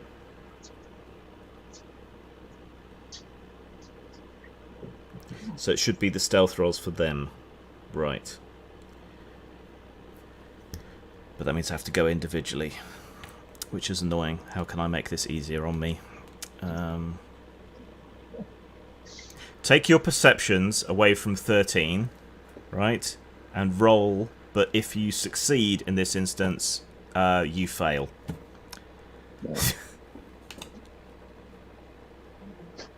Well, my luck holds 14, so... Okay. Everyone else? So that's 13 away from perception. No, take your perception away from 13. It cannot be a negative value for the assassin. I rolled high, so does that mean I succeed? That means you succeed, yes. I succeeded. Okay. Because you want to roll high. My brain hurts, Tommy. My brain hurts. I know. I rolled low, so no way. I rolled a 7. Okay. Well, my perception is 7. From 13, that's a 6. yeah. As the target number, I guess. I rolled a 5. Okay. So Yeah, in that case, the thing succeeded and you don't notice it. But enough people do notice. Right. Behind the barricades, you think there are more orcs. You can hear grunting and stifled laughter from behind the barricades. Is anyone still stupid enough to be carrying one of those fire globes from the Fury of the Deep? The amphibian fire. No, that's back in your Oh, they're laboratory. stored. Damn it! That would be fire in the hole.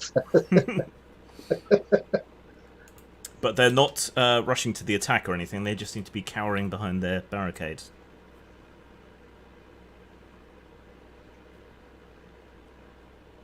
Is there airflow? If fire was used down here, would that cause problems for us? You're still pretty close to the entrance. So any airflow would likely to be outwards. So it might suck the air away from deeper in the complex. Could I use tangle roots to ride the tangles around the barricade and rip it down and out? Yes, if you spend an extra magic point on the tangle roots. Okay, that's 1, 2, 3 more points. I'm sorry. Go ahead. Can you cast that blind, like on the other side of the barrier? I mean, yeah, you could attack. I think it's a single target though. Oh, I thought it was no. I'm So, probably thinking of. I'll raise my hands in the typical gesture I use before I begin weaving magic and just whisper to everyone. I'll summon some roots to rip down that barrier if all of you get ready. Okay, and then you spend the magic. Yes, I do. 1, 2, 3 points. I'm down 8 total now. Okay, between the stones that are set into the walls and up from the floor where there's gaps in the crude stone paving, dozens of roots wriggle through, grab hold of the barricade and start to pull it apart. On the other side, one of the orcs sort of lifts his arm up with a blade and cuts through a bunch of the ropes.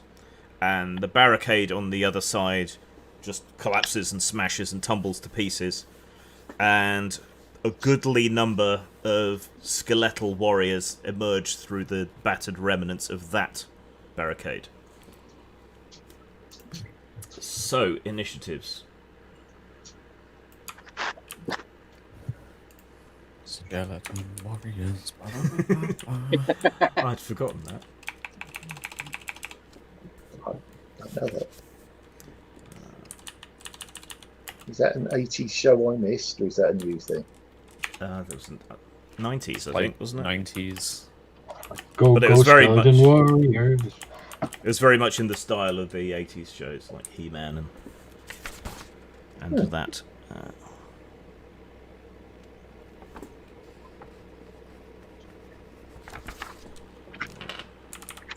think my personal favourite was always Thundercats. One of the best theme tunes, wasn't it? I think Transformers was a close second, followed by He-Man. The Transformers comic was actually really good.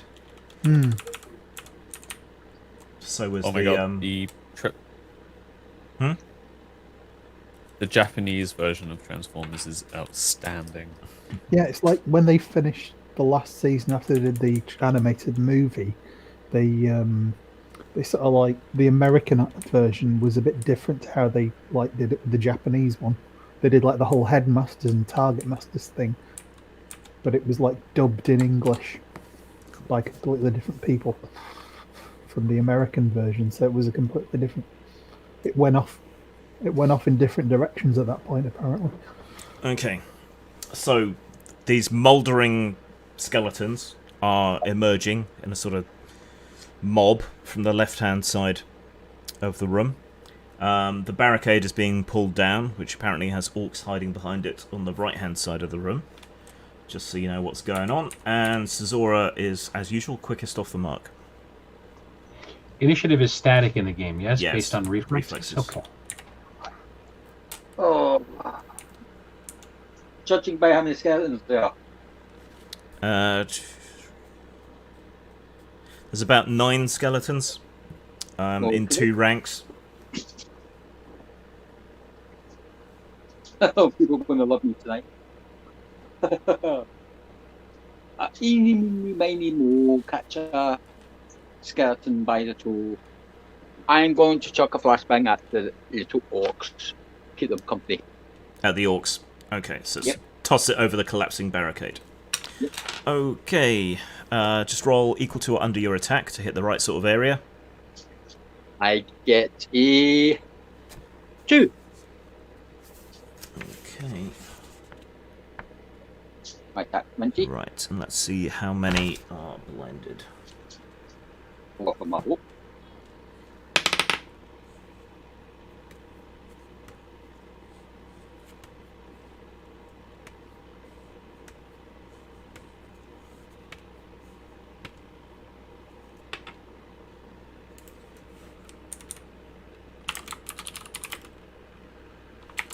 Okay, so down in the dank dark here, that bright light flares way brighter than it seemed above ground, leaving after images on your eyes, even though you turned away. And the orcs are all shrieking with pain behind the barrier. Cesora, you're really having a chance to shine. That's my idea, Keldon. That's my idea. Right, Alain.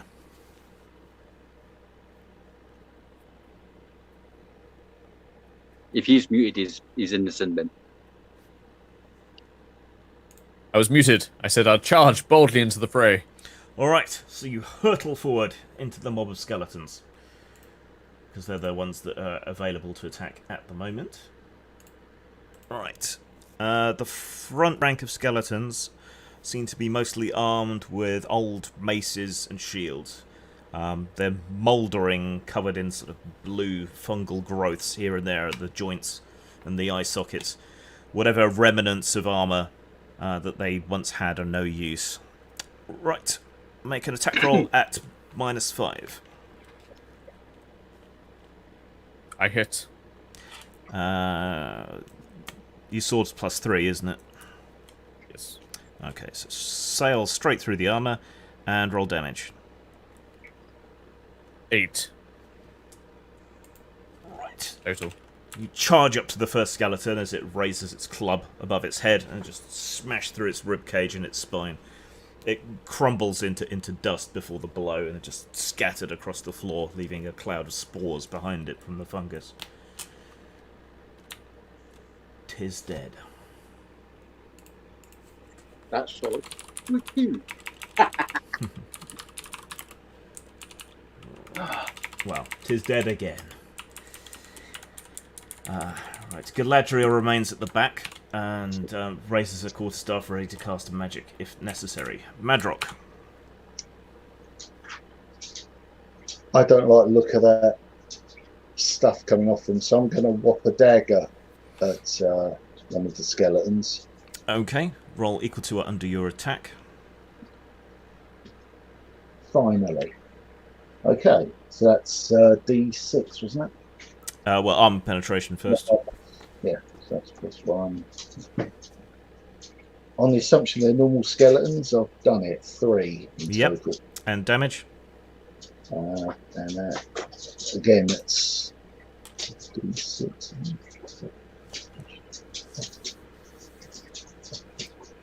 I've got to depart for a moment to let my wolf monster outside. I'll be back in a couple of moments. All right. I'm going to act as a defensive ward in case it comes around to my turn before I get back. I'll try to defend against any of these creatures coming forward with another Tangleroot spell to maybe create a barrier in their way so that they can't easily get to us. Okay.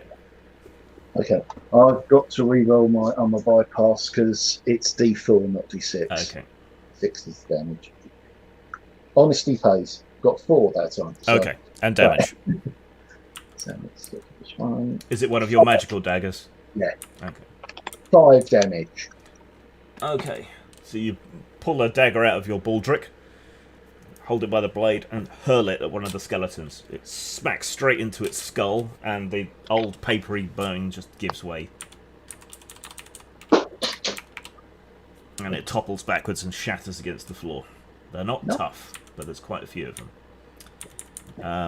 So Keridon stays back with Galadriel and finishes tearing down the barrier at the side and sort of moves the bulk of the roots across and raises them in a sort of hedge barrier for cover for their magic users. Right. The orcs are all blinded and just mill around on the other side, except for one, which comes in hard towards Caesura, swinging a sword. What's Caesura's defense? Legs 11. Is that with your bonus for your offhand sword? That'd be 13. 13. 13 altogether. Okay. Right. You're far too spry and nimble for it, and it's partially blinded, even if it's not completely blind. So you just duck and twist and weave around its attempts to attack you. Ooh.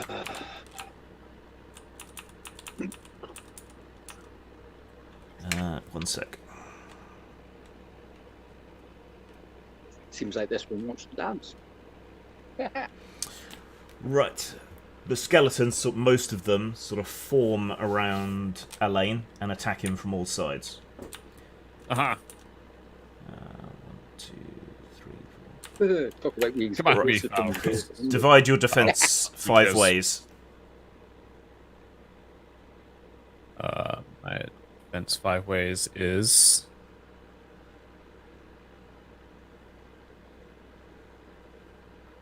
So I take out calculator. 3, 3, 3, 3, 4. Okay.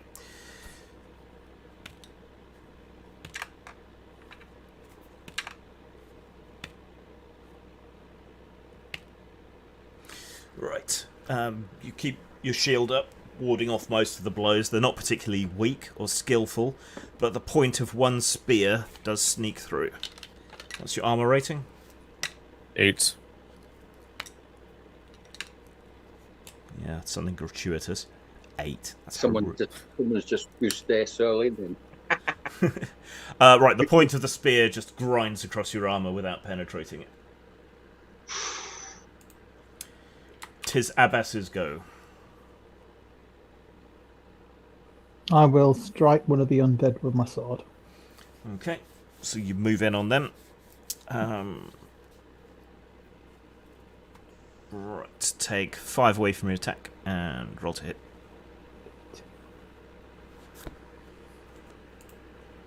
Yeah, hit with a 9.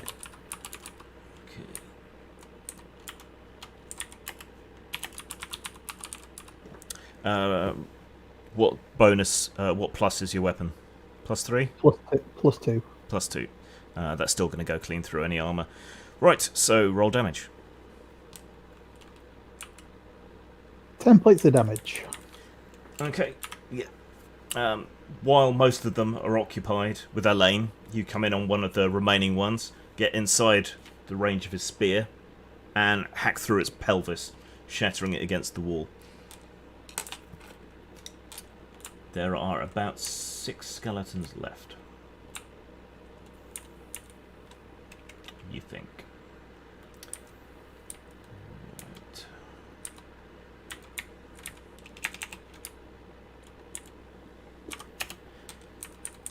Everyone's gone. So, Suzora's turn again. This one wants to dance. This is a feisty little orc. I'm going to try and chop his arm off, which he had his blade in, and parry with my other blade. Okay. So make an attack roll at -5. That will be my favourite lucky number, number 9. Okay, and it's a +3 weapon, isn't it? So yeah, just roll damage. That will be.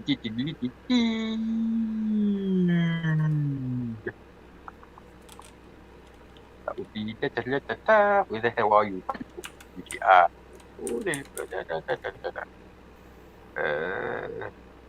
That would be just a grand total of 12. Okay, you hack off his sword arm at the wrist, and then follow up with a back cut across his belly. The orc's guts spill out onto the stones, and it's very much dead. Excellent. Elaine, Next. Elaine, you are surrounded by skeletons.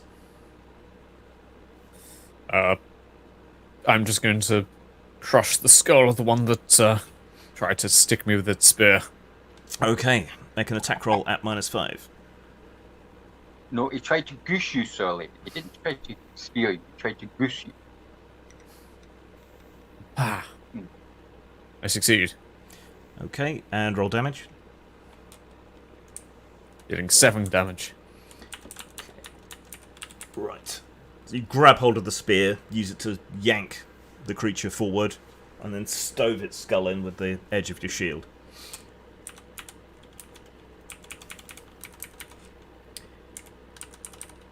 So that's one less to deal with. Galadriel still holds her action because it seems like you're mostly on top of things. Madrock.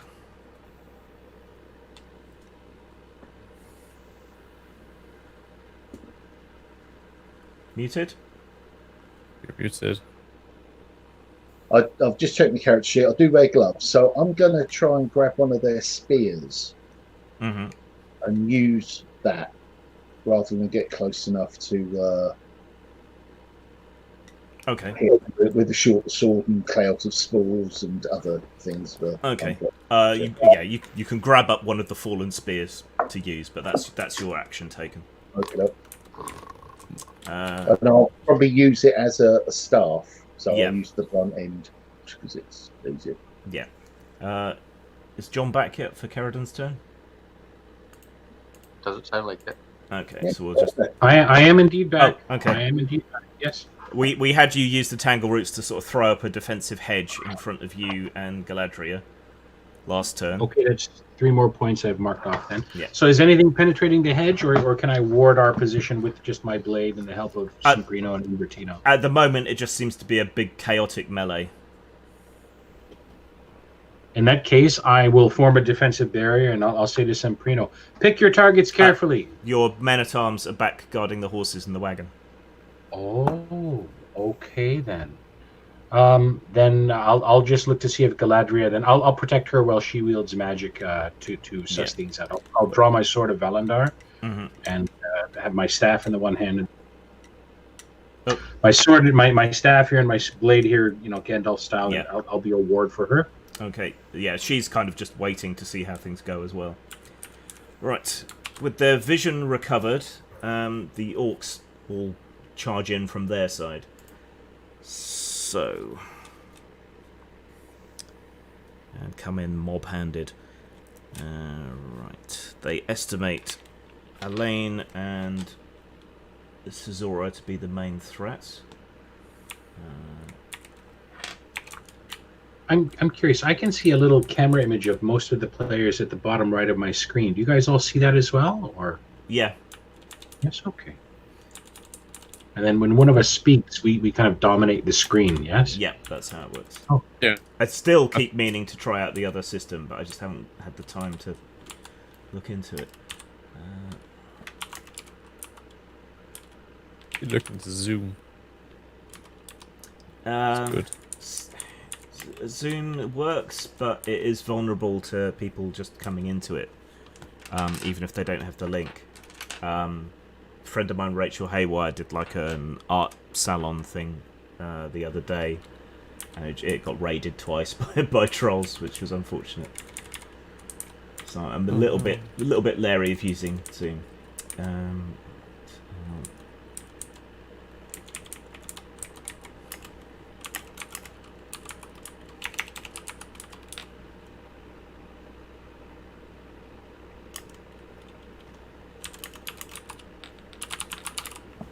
Yeah, so with the skeletons coming from one side, orcs from the other, they mass themselves around Elaine and Cesora and try to drag them down through sheer weight of numbers.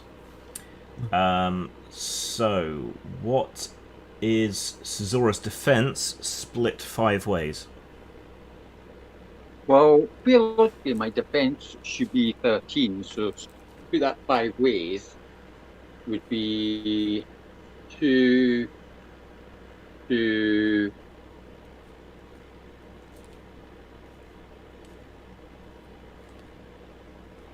5 to 2.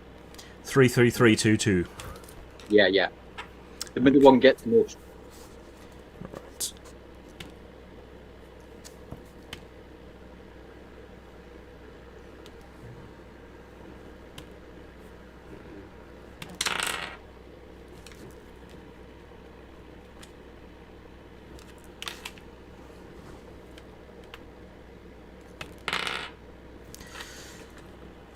Okay. Yeah, so 4 of the orcs mob you as their friend goes down, sort of stamping over his body to get at you. Hacking at you with swords, beating at you with maces. Right. What's your armor rating? 3, is it? Yep.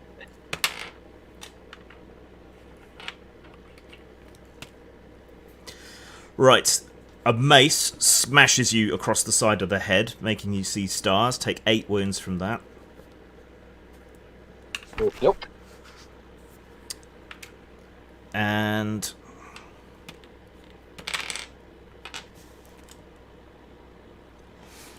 then the skeleton comes up in the rear and drives its spear right through your side. Take 9 health from that. It got a crit. Lucky shot. So what health are you on? Are you down? The first one took me down to 8, and now the So you're- second one takes me down to -1. Right, so you're down, unconscious, and potentially dying. It's when you get to -3 that you're dead. Yep. Right, so they crowd in around Cesora. He wards off a few of the blows, slashing the air to keep them back. Then the mace hits him across the side of the head, sort of knocking him to one side and making him dazed. And then a spear runs through him from behind, and he collapses. Then Elaine.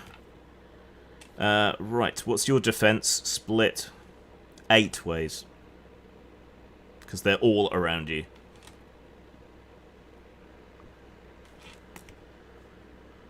Muted? Jack? Yep, Yep. muted. Sorry. Yeah. Let's have a look. It is 2 for 7 and 3 for. Wait, hold on. What's your total defense? 18. 18. So 2 8s are 16, so that's 2 on all of them, and then 3 for 2 of them. Okay.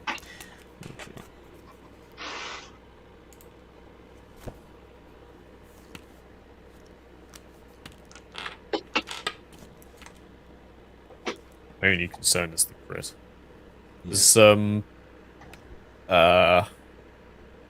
Zora? Does the shield work against crits? No, shields don't work against crits.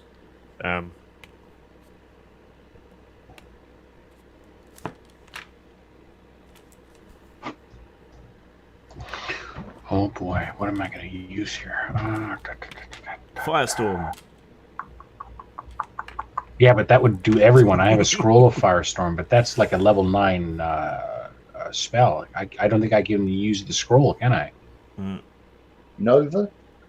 Yeah, you can use scrolls for spells at high any level. Yeah, you can. The scroll just gets burned. Right. Oh, Your armor's 8, isn't it? My armor is 8, yes. Okay, so a couple of spears kind of shudder and spang off you, and the orcish short swords seem to be unable to get through. But then, by sheer chance, one of the orcish blades does manage to slip through a gap in your armor. Ah, no. Take 10 crit. wounds of damage. Ah, the crits. What the hell? Wow. Ah. So sort of, that's all on you, smacking you and bashing you from all directions. Your warding blows off with your shield, your armor's taking the rest, you're sort of driven down to your knees, and then one of these rusty-looking short swords gets in through the gap and stabs fairly deep down into your body cavity. Carrington, don't hold back! Oh, I'm coming. I'm coming hard. Lol. Right, Abbas's go. Wait, it's not the other game. I'll swing at another skeleton. Okay. They're not really paying any attention to you, so just roll under your attack. Yep, rolled an 8. And damage. Damage is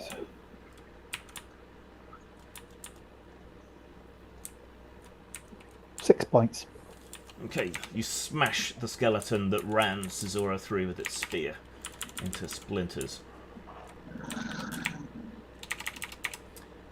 New turn. Cizora lies bleeding.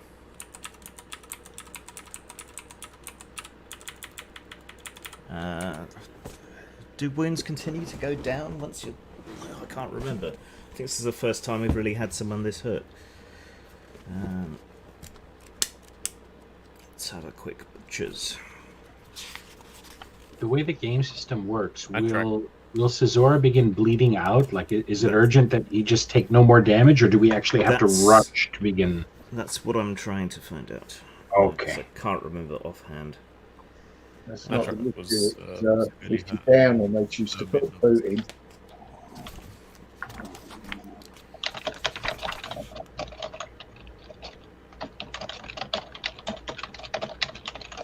A character who falls unconscious rolls a d6 at the end of every minute, every 10 combat turns.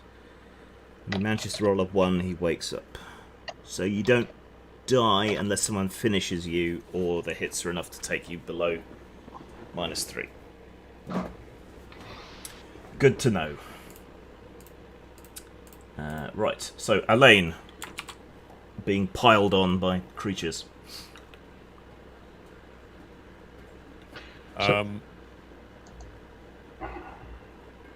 Sort of hoping that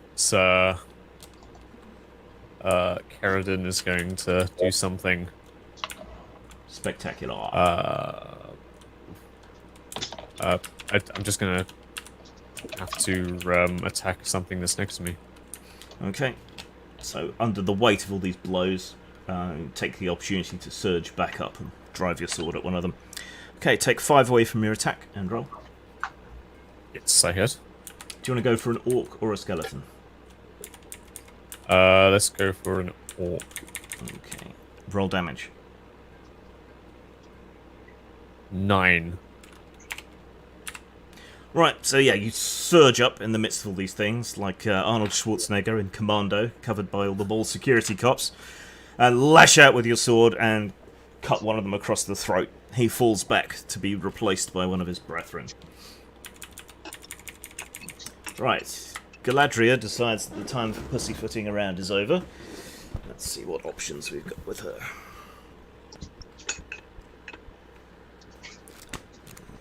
Magic.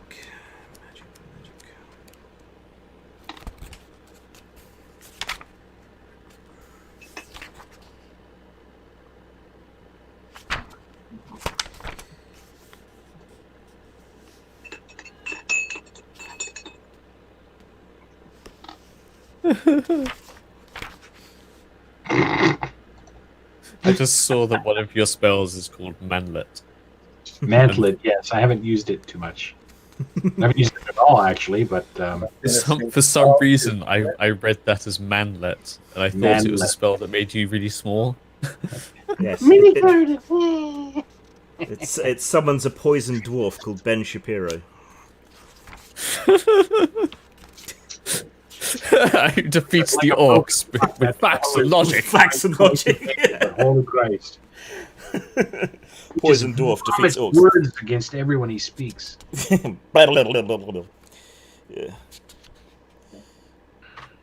And he's always got his little hat on. I don't know, is it a yarmulke or a yarmulke? Yarmulke, yeah. He's a Jew. Or Far he's right Jewish. Jew. He's a devout Jew, I believe. Yes, obviously. I mean, he keeps the Sabbath and he's got his little hat on and everything. Makes me wonder if that little hat was originally made because, like in the Bible, there's some kids who made fun of a bald dude and God sent bears to rip them to shit, right? So I wonder if that little hat is because there were some priests who were going bald and they got teased too much. They just had to wear a little hat back there. Yarmulke. There is actually protection. a passage in the Bible about poor people. Hmm. Here it is. From there, Elijah went up to Bethel. As he was walking on the road, some boys came out of the town and jeered at him. "Get out of here, Baldy," they said. "Get out of here, Baldy." He turned around, looked at them, and called down a curse on them in the name of the Lord. Then two bears came out of the woods and mauled 42 of the boys. Seems a bit extreme, doesn't it? Written by an old bloke. There's a cleric spell. Summon bears. Bears of wrath. In South Korea, when I was teaching there, I shaved my head bald. I've been lazy. I've let my stubble grow in. But in South Korea, baldness or having no hair on your head is a big funny thing, right? And they have a word for it, bakbagi, like, hey, funny bald guy, right? So the kids, when they saw me, they just, oh, bakbagi teacher, ah, little fuckers. They didn't know any better. Right. Galadriel raises her staff and hurls a bolt of light into one of the orcs. It burns it clean through, killing it outright. Nice. Madrock. So it counts as a staff. Yeah, you can use it as a staff. Yeah. To whop one of the skeletons. Okay. Make an attack roll at -5. A 3. Yes. So And roll damage. Well, armor penetration first. should it? Hmm? I thought. Oh, it's only armor versus stabbing weapons. Yeah, so just roll damage. Excellent. So would that be a D6? I don't actually know. Staff, I think it is, but let me check. Anyone else use the staff?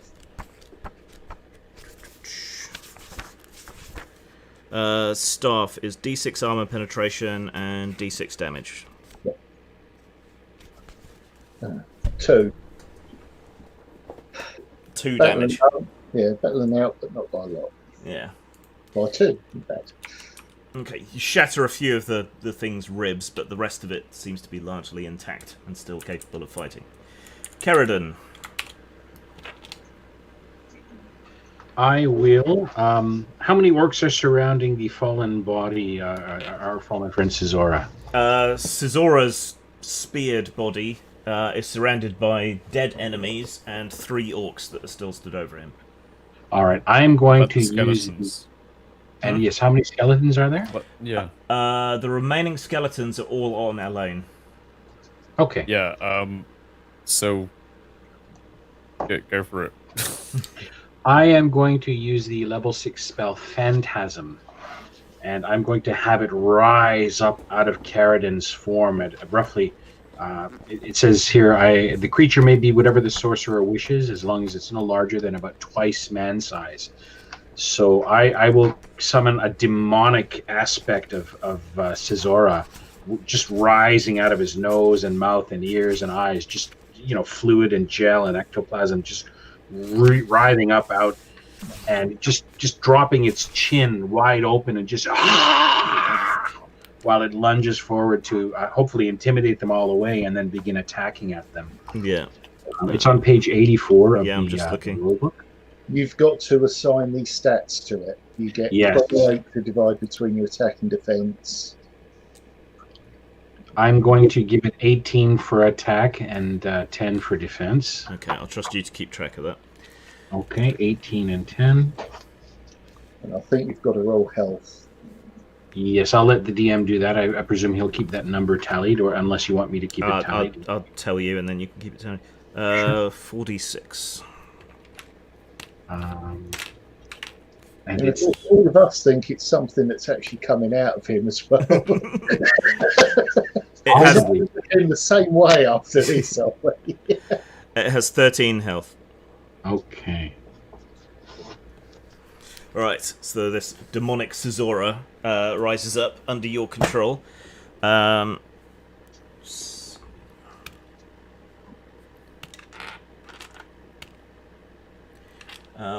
of the orcs stands its ground. The other two flee down the direction of the collapsed barrier. Excellent. Or at least they will on their turn. Now, you can take an action with the Phantasm as well on this turn. I will have the Phantasm rip its throat out. Okay, so make an attack roll at -5. I rolled a 20. That would have been so cool. Oh, damn. So it fucks up in some way. Okay, it lashes out before it's fully formed. And instead of getting its throat torn out, the orc just gets a kind of sticky bukkake of ectoplasm. Excellent. Nobody has to Google Bukaki, though, do they? No, everyone knows what that means. And I don't recommend it. Tapioca. Right, so two of the orcs flee away from Zazora and the battle. And go charging off down the corridor away from this horrifying phantasm. The one orc that remains there lashes out at the phantasm. What's its defense? Defense is 10. Okay, yeah, he just kind of feebly stabs at it, but it's so weird and mystical and still forming together that his sword just kind of wafts through it without doing any damage. Yeah. Like trying to nail pudding to a wall. And everything that's left is on Elaine still. So, Cool. yeah, split your defense 8 ways again, so it's the same. Yeah. Because the remaining extra joined the battle against you. Okay. But they're going to need a crit to hurt you, so...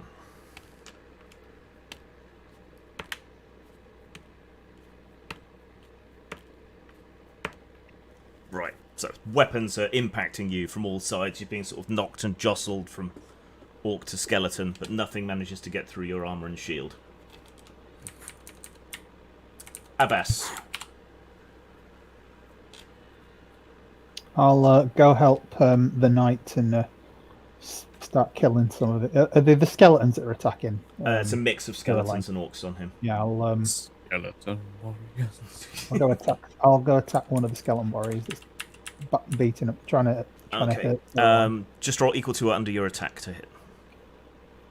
It's like a scene in Shaun of the Dead where they're beating up the... Yeah. isn't Don't it? stop me now. Oh, a natural one. Oh, crit. Nice. Double damage.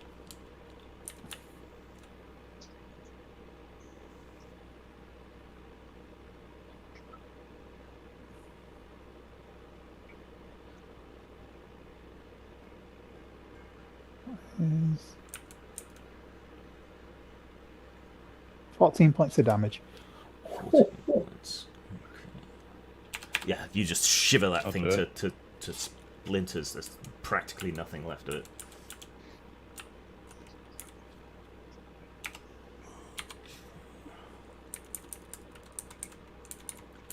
Alright, new turn. Cesora lies on the floor with a spear through him. Elaine. The tide nothing of I battle can do but, appears to have turned slightly at this point.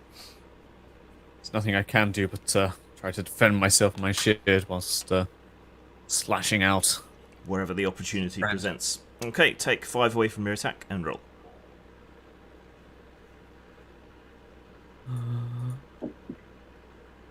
Nope. I've lost my dice. Well, online dice anyway. That's really horrible, because if you lose your dice, you can't even make a Ooh. perception check to find your dice. Oh, I actually miss. You missed, you rolled a 20? Yeah. No. 5, less than 5. Oh. Hold on. Oh no. Math. Please don't make me add up. What? So So your base attack yeah, is what? plus 20. Plus 3 Aye. for the magical Take away sword. 5. So 18 or under's a hit. Yeah. Okay, so I actually did hit. I rolled Okay. an 18. Jesus Christ. Right, roll damage.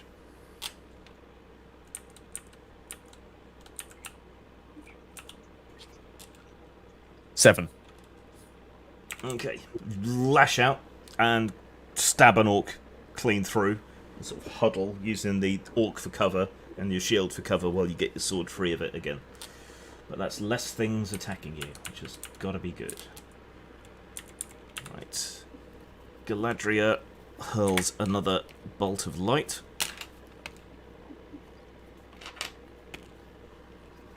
And one of the orcs battling you is blasted by the burning white fire and falls away from you, screaming and trying to put out the flames, but it can't.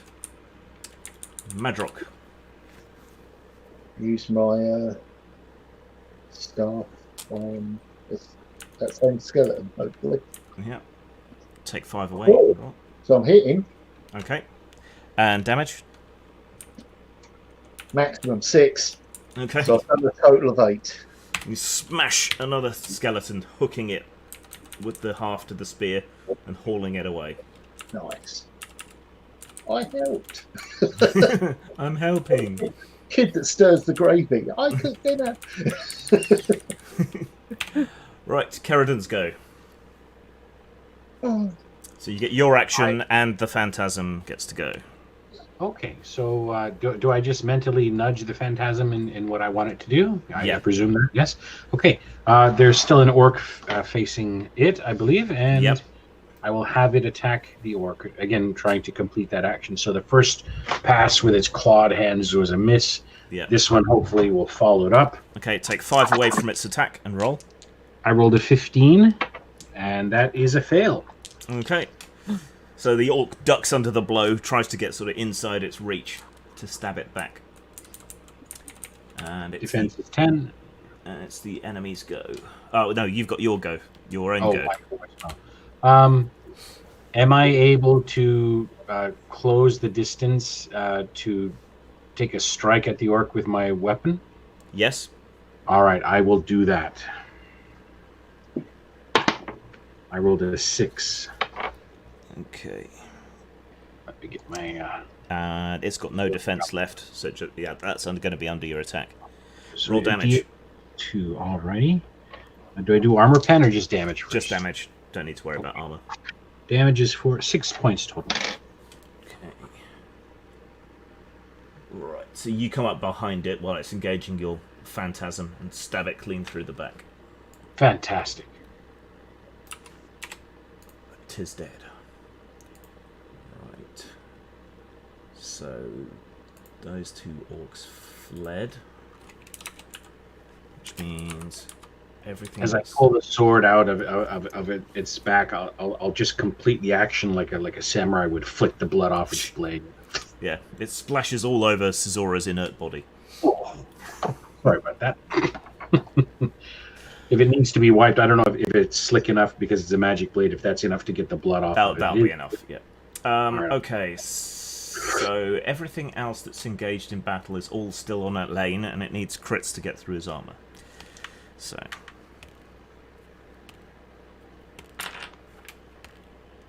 one scores a crit.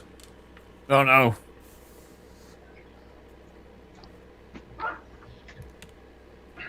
How much wounds you got left? Not enough. How much damage did you do? How many wounds have you got left? I have 8. I have 8 wounds. Okay. Well, you just took 11, so that puts you on the very brink of death. Oh. So yeah, they're all pounding on you. Finally, one manages to get through and slip its rusty blade through the joint where your breastplate joins your thigh guards and stabs deep in the side. Unbelievable pain suffuses your body and you black out.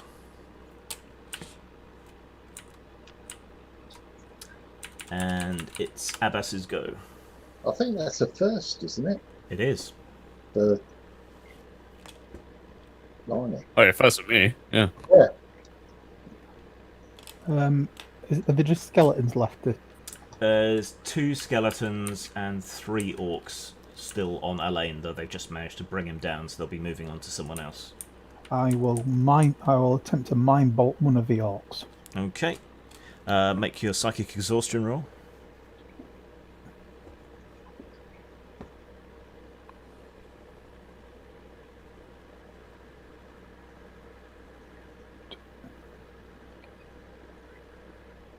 Go with me. Just doing the math.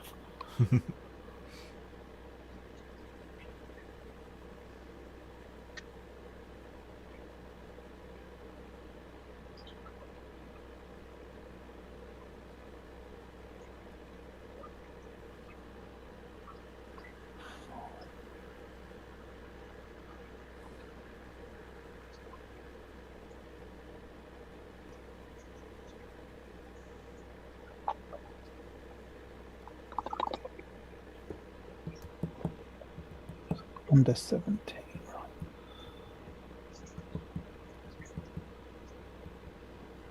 It's on a D20. Yeah, it's on a D20. It's not percentile. Right, just a sec. Now I'm not exhausted. Roll the 14. And the spell is Has it got level speed on it? 5. Yeah, as level 5. It is 30 meter range, speed 16, 3d6 plus 1 damage minus armor. Okay, so roll 13 or under to hit. Oh, I rolled on 1. Nice. So double damage, it's going to be dead. Yikes. So that'd be 6d6 plus 2 damage. Just a sec. Yeah, that's very dead. So you pause a moment, raise your hand to your head, concentrate. One of the orcs sort of stops mid-swing and clutches its head, which sort of ruptures and expands until it bursts, scattering the area with pieces of green brain and skull. Yeah, it would have been 20. I did the math, it would have been 24 points of damage. And the psychic feedback from its death is what sort of burns out your psychic abilities for the moment. What scanner's job? Yeah, Excellent. full-on scanners. Yeah. Right, new turn. Caesora lies in a heap. Elaine lies in a heap. Galadriel flings another bolt at the one remaining orc and burns it through its chest with the holy light, leaving just the 2 skeletons. Although she is starting to look psychically exhausted as well. Madrock.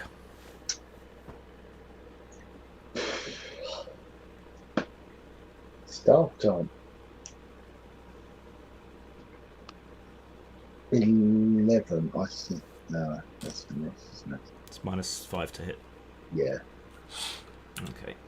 So Sorry. yeah, the skeletons are twisting round, ready to march on their next target, which looks likely to be either you or Abbas.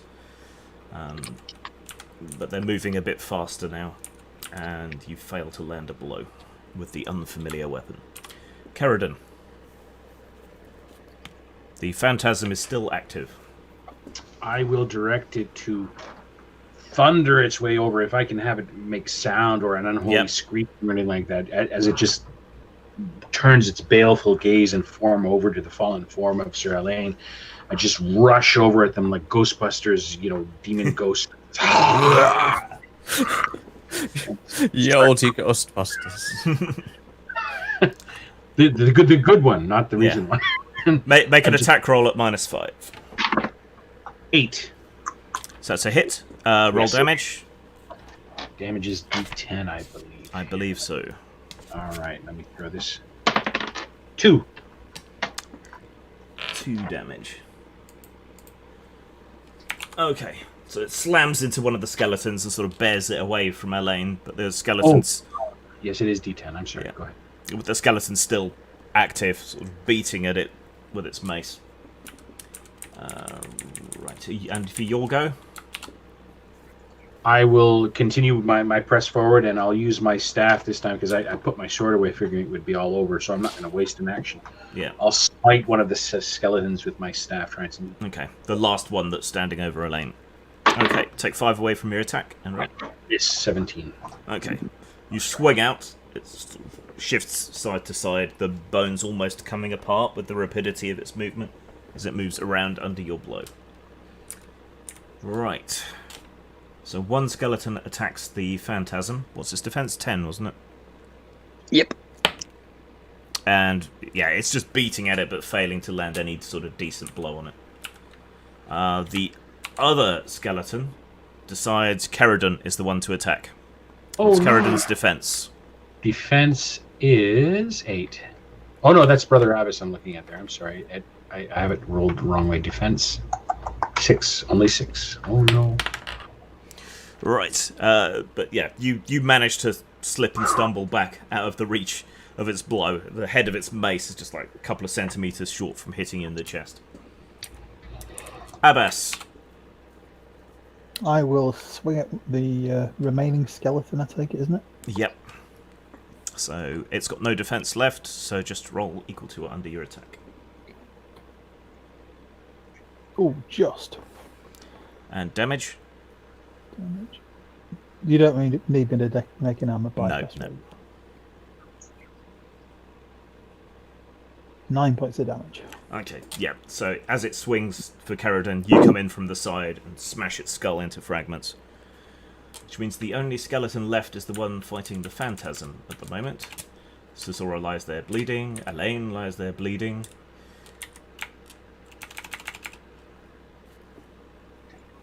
Galadria opens her mouth and breathes out a glowing miasma of light that engulfs the remaining skeleton and renders it to ash. Combat is over. Elaine and Cesora are down. 2 orcs fled down the right-hand corridor. Can we pursue them? Can the others pursue them while I tend to our wounded? You could set your phantasm off pursuing them.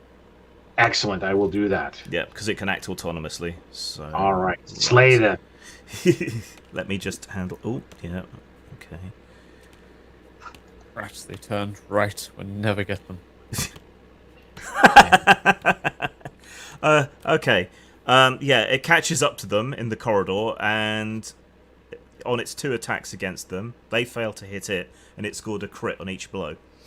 Oh, nice. So, yeah, you hear horrible crunching and squealing noises echoing down from the right-hand corridor. Yeah. While you tend to your fallen. There are bits of skeleton and orc body parts everywhere. The floor is awash with green and red blood. Yeah. And I'm like, what the fuck is that? I was restrained much earlier. I felt today was a good time to have it appear. You did that? Yes. I've been working on a few things in my spare time. Oh, cough. I'll get down to my knees and unburden my backpack and start bringing out a pair of healing potions. Here, please, administer these. So how many? So one healing potion each. Two, yes, one each, so 2 in total. I have a total of 3 in my pack. Yeah. I guess I can bring all 3 out if they're needed, but That's 7 health back each. okay. Remember, you're starting from minus numbers. Oh yeah, so then I will bring out the second healing potion, and yes, so that's 3 of them gone.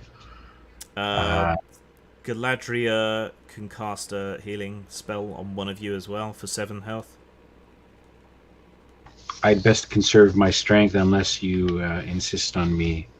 Probably Sizora. You should heal. Okay, so Sizora was at minus 2 health, wasn't it? Yep. So 7 takes you to 5, and another 7 will take you back up to 12 health. I don't move. And then Elaine got a healing potion, so he's up to 4 from 4, 5, 4. X has -2. Oh, okay, yeah. Yeah, so up to 5, and then Galadriel will heal you for another 7. Wonderful, that works nicely. I am almost spent, she says, leaning heavily on her staff. I'll amble beside her and pointedly look over at Sir Elaine and just give him like a friendly but slightly like a cheeky in-group kind of admonishment. And you thought she wouldn't be nice. Then I'll extend my hand and gracefully help him up. They just had the lack of numbers. Yes, numbers really do make the difference in Dragon Warriors. Oh yeah. But I think the last time we almost went down was because we got attacked literally by a swarm of skeletons. Spiders, I It think. seems it was skeletons. I'm sure it was I skeletons. think it was spiders in that storeroom in the... Oh yeah, that yeah, I Those remember mimic that. But spiders. before that, Oh, yeah, the other time before that was Yeah. skeletons. And skeletons are one of the weakest foes in the game. A thought just came to There's me. lots- and I there's don't mean lots to of them, tell though. it to you. Sorry, what was that, John? Dragon Warriors would be a perfect game system for a Witcher setting. Yeah, It's yeah, got that level of grit and verisimilitude to it, right? yeah. And the Warlock character class is almost like a Witcher. It's just a bit too ostentatious in its magic. you know, there is a Witcher role-playing game. Yeah, I need to review that at some point. Horrific. It's absolutely I don't like Really? it. Why? It uses Interlock, which is the Cyberpunk system, but with a whole bunch of extra stuff bolted on. It works, but reeks. it's a bit too deadly. It reeks of nepotism. It has poor editing, poor grammar, poor spelling, poor layout, poor art, poor presentation. It's an I wouldn't wipe my ass with it. I bought it because I'm doing some... Well, I can't really talk about it, but I'm doing some stuff that relates. I hope it's successful, but I'm sorry that's the system you're using. For Cyberpunk, it works great. That's the game it's made for. I don't know why they thought they could really port it to a fantasy setting.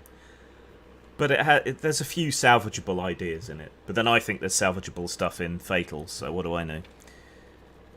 I don't know what Fatal is. I probably don't want to know. Fatal. Oh, I know what Fatal is. It's a notoriously from another bad... land, from another time, another land. Yeah. Oh yeah, I remember that. Do you know what? There is something that's good about that game. I can't remember what it is off the top of my head. I think it's because don't they use like a D100 system? They in use that a game? D1000 system. Yeah, that's it. And it's Yeah. it's remarkably it's almost too good for the game it's for. Yeah. The basic I idea remember that. is really good, and the level of granularity that you can get to a system like that is good. But then everything else about the game is shit. Yeah. It's like in the character customization part of the game, it's like it goes into detail like Anal penis circumference. circumference. Yeah, anal circumference. That was it. What? It's weird. Are you Yeah, serious? it's a weird game. Yeah. Why would that be matter? Well, in case you're trying to insert Yes. tab A into slot B, and you need to know whether it fits or not, I suppose. Oh my lord! Oh. We need to the code It's- people it's- who are leaving to take up that game system. It's burning wheel for adolescent perverts. Okay, it's a Hackmaster adolescent kind of game. Okay. Anyway, yes, you get everyone back up onto their feet and healed. You're surrounded by smashed skeletons and body parts. Oh, can everyone roll 3d6 and try to get equal to or under your current health points? Now I was using the spear to. Yeah, retreat if you were using distance weapons and didn't get into close quarters with the skeletons, just roll 2d6. I remember the shouting. Oh crikey! I've got to look this up.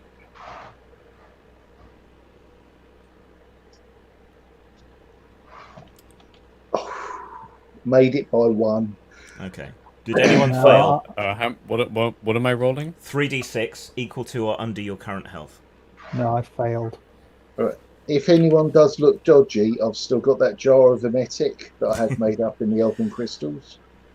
I succeeded. Okay. Well, anyone who failed, your maximum health is reduced by 1 until you've had a full night's rest. Oh, So you're sort of wheezing and coughing and winded from the spores that have settled in your lungs. Is this a game mechanic that is in a little side book or something like that? Because I quite like it. It's the poison rules. It's the poison rules. Okay, I can port that easily. I'll have a look at them. Thank you. normally it's damage, but if it just has an effect, then it's Yeah. whatever that effect is. Okay, so what is the plan? Now you've got everyone healed back up. So the little still lies there. You're still lying there. Right, Yep, still I do have a potion of healing left. He Yeah. he has been Probably healed not up, so worth me using it, because if I get hit that badly, I'm going to be going down. yeah. So it is really for other people. So Yes, definitely keep it on hand. Our character Grim, what I'm doing is it says here, like trance, meditate 1 day to regain 1d8 HP, 20% chance to remove poison and disease. That's what I'm doing. I'm meditating. For a day on the floor in Well, the it doesn't say a day. It just says meditate 1 day. It doesn't say how long. It 24 just says hours. 1 I think day. that's 24 hours. Somewhere. You should 24 put hours, it. You should put it on my character sheet rather than just say 1 day. Right. Okay. You've if got that's the case, various trances. Let me try and find one of the other ones. The second rank one is suspended animation. Yep. Suspended animation. Yep. Meditational trance, techniques. clear thoughts. Unarmed Light by trance. people. Light trance is 1 full day. Hmm. Darkness trance is suspended animation. Water trance Intangibility. hides you from ESP, scrying, and other effects. Earth trance, unharmed by extremes of heat and cold, and you're not 8th rank yet. What would typical healing be in this game system? A point a day or 2 points a Be day? a one point per day. 1 point per day. Okay, so that's pretty potent. Yeah, it's pretty effective. But yeah, you've got a reasonable amount of health back. You don't need to trance. Okay. I'll open up one eye. I have a little bit of strength. I can marshal it for healing magic. I won't be taking an offensive role as a spell thrower for the rest of our delve here, unless we reach a safe point. But we should probably press forward and get this solved sooner rather than later. Yeah. Is everyone all right with going another 45 minutes, which will take us to 11 o'clock in the UK? I'm good. Okay. Is that okay? Okay. Just I'm conscious that some people won't be able to make it on Tuesday, so. All right. So, do you want to head on to the left-hand path past the shattered barricade, or the right-hand path past the shattered barricade? Sir Elaine, the rule is The left. Survey says, ding, left. Okay, so you clamber over the remnants of the barricade, leaving the heap of corpses behind you, slowly leaking into the floor. The corridor stretches on ahead for about 12 meters and then appears to turn right. But on the way there is a door to your left set into the wall. Little more than a rickety wooden gate with coils of rope for hinges. Raising an eyebrow at Galadriel. Galadriel, sorry. This used to be a storeroom. I don't know if there's anything useful in there. I don't think so. The food will have spoiled by now. Well, let's make sure there's no one hiding in there to come and stab us in the back. As you will. Sir Elaine, says Zora, I will open the door. You stand ready. I'll be off to the side with the spear as a spear. Because that would be the range too. Oh, and do I mention to recover my dagger that I threw? Yes. Right, so you yoink the door open. A foul smell emanates from inside, but there doesn't seem to be anyone in there. Your torchlight reveals a storeroom and preparation area.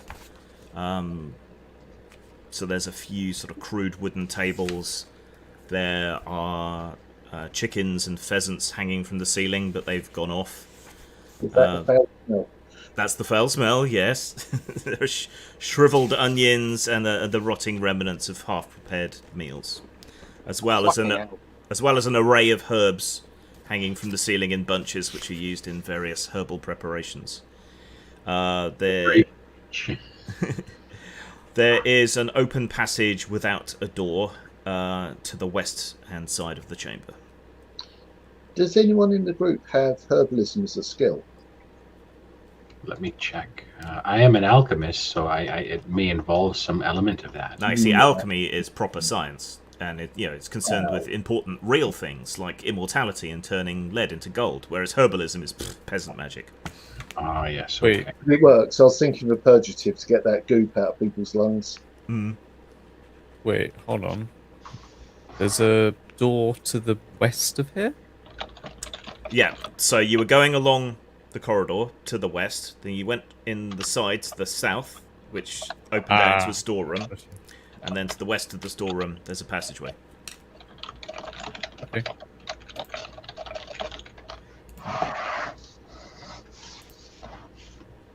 I'll just have a look through the passageway. Right, it just seems to be another small room and small storeroom and preparation area, and then there's another corridor leading further to the west on the far side of that.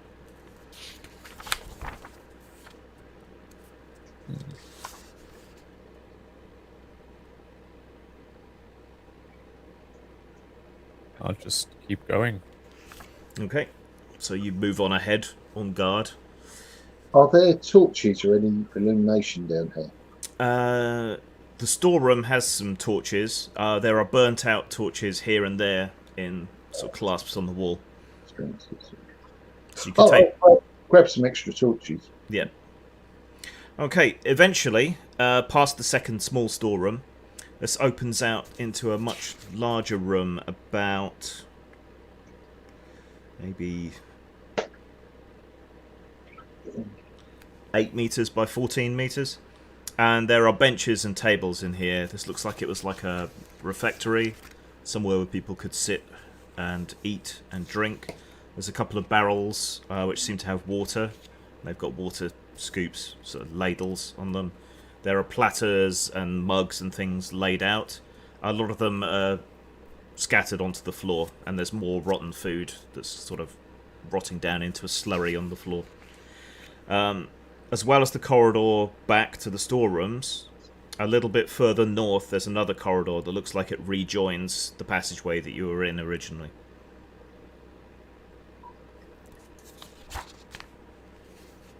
Okay, so it's checking. There doesn't seem to be anything under the tables or anywhere. None of the plates or anything special or worth stealing. They're not silver or... But the invaders didn't come down here and take this for their own. Galadriel would know the layout down here, would she not? Yes. Okay, so Galadriel, lead on. Where should we go next? Well, I don't know what they've done or what they've changed, so I'm a bit unsure of going ahead. But if we return to the corridor and continue north, there's an outer shrine, a public shrine to the left, and what we used to use as a dormitory on the right. The corridor goes on further then. That sounds So, like the path we take. And yes, Sir Lane, what do you think? What is, I suppose so. What do you say is the best route to take to get to our destination? Well, if we wanted to get to the innermost chamber, we should have taken the other path, but you did insist on going left. So we should just continue down here, clearing the rooms as we go. Once we reach the very far end, then we should turn right. we were just staying on brand. Thanks. It's never seen us wrong before. Except for that last time when you came and across promise me skeletons. that. And Okay. So, as we proceed, Sir Elaine, I don't know if this would interest you. I picked up some, going to call it combat dust, when we was in the desert. It doesn't help defensively, but your armor should offset that. It will heal you and increase your offensive capabilities for a short while. Yes, it will send you into a narcotic rage. Now, Yeah, you mean the drugs of those heathens? that's the one. Keep it. I won't pollute my body with their filth. Swig's Yeah. ale. That's true to form. It's wonderful. Very good. Right. So Galadriel gestures onward as you swap banter. Right. This door to the right, she says, is the place we used as a dormitory chamber. And this door to the left, she says, in hushed tones, is the outer shrine. They may have despoiled it, so we should probably check. All right. Well, We'll- should It's in- the assassin and I ghost up and check it out surreptitiously, or We'll have to open the door, so What? if there is anyone in there, they'll see. nothing useful like a keyhole? No, this is a more solid door. It looks like it's properly fitted. It did at one time have a lock, but someone smashed it crudely. Philistines. let's weapons at the ready and push the door open. Okay. The door opens with a slight creak. In the interior, you immediately see something that strikes a chill down your spines. On the altar is... Well, above the altar is a stone-carved bas relief, which brings to mind the ice-tombed body of Balor, which you saw in the far north. It seems to be a representation of him.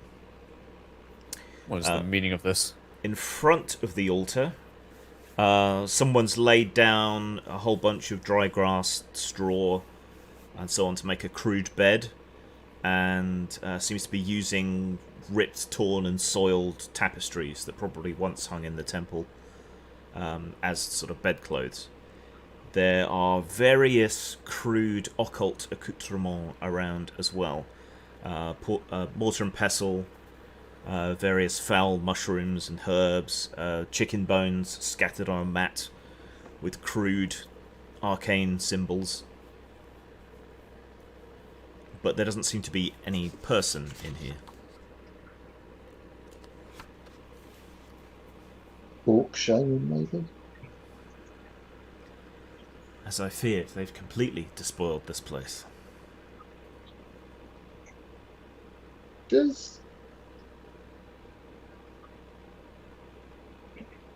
the statue of Balor, does that look like a new installation?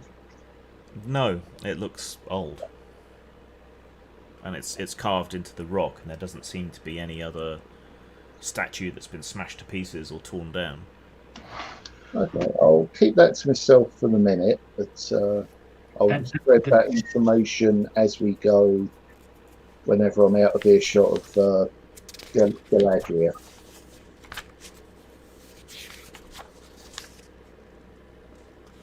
She might be, what's the word, indoctrinated or something. That is something that only your character saw, yes? And the rest of us didn't observe any of it? Well, you all saw the carved statue, and most of you will have recognised that from your run-in with Balor in the north. So, But he put the pieces together in his head, internally.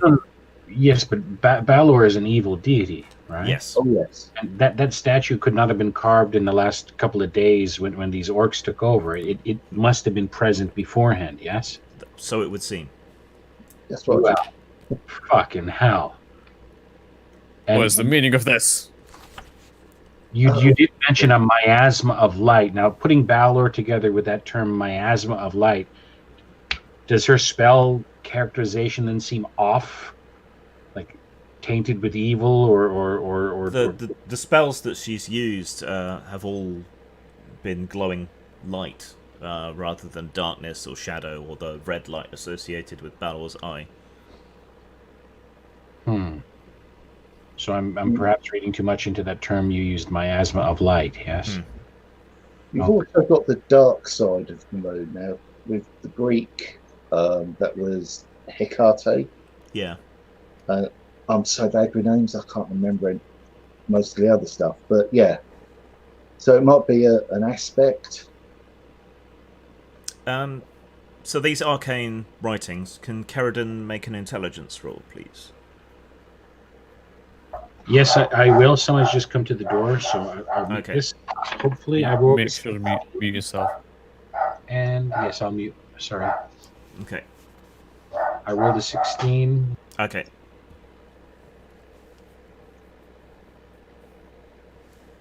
And that's a fail. Okay. I mean, yeah, I thought maybe they'd lugged their sort of god in and installed it, because that used to be a thing with certain tribes. Yeah, but the way this, I mean, it's carved into the wall. You Yeah. know, there's just why I no asked. way, unless they use some kind of earth-shaping magic or something. But it seems unlikely. Well, I'm getting a little bit meta here because it's to do with elementalism, which I don't think any of us would really twig. So Galadriel, what is the meaning of this? This is a despoiling of the temple. They've desecrated it, changed the idol somehow. Look at this crude magic. No magic can do this. There's Not more. any magic that I've seen. Magic can perform many wonders. I'm reading her for intent. Okay. Do you want to make a roll for that then? You've had a day to get to know us. You can have the +1. Ooh, nice. I rolled a 6, so that's made it no matter what the stat is. Yeah. She's talking out her ass. Yeah.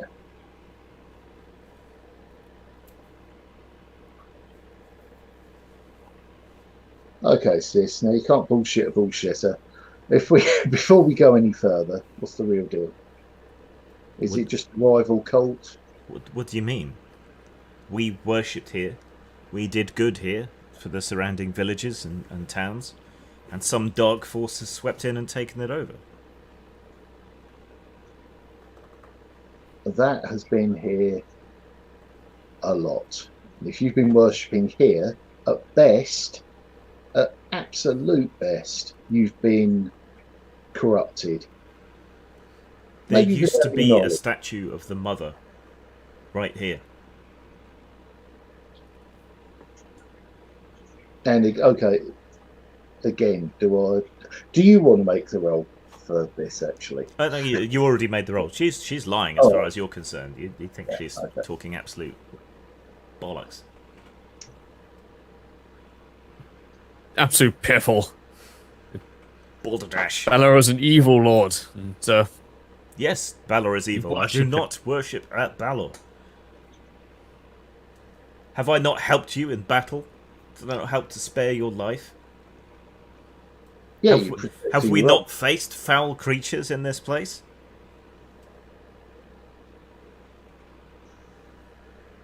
yeah. And I suppose if you were worshipping at Balor's altar, you would not have led a crusader into his shrine. Of course not. And, Doesn't make sense. And were things not desperate, I would not have led a crusader into the goddess's temple. Perhaps I misjudged you. Perhaps some magic has altered your shrine. That's what I believe. There's just the sound of a slow face palm.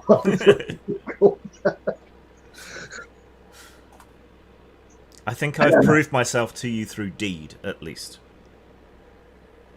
Yes, well, we are reviews to you. And that is acceptable. And have I lied about the rooms we've encountered? No, and again, we're still used to you. By yourself, you wouldn't have been able to. But then, if you must view it in such mercenary terms, keep me with you as long as I'm of use to you.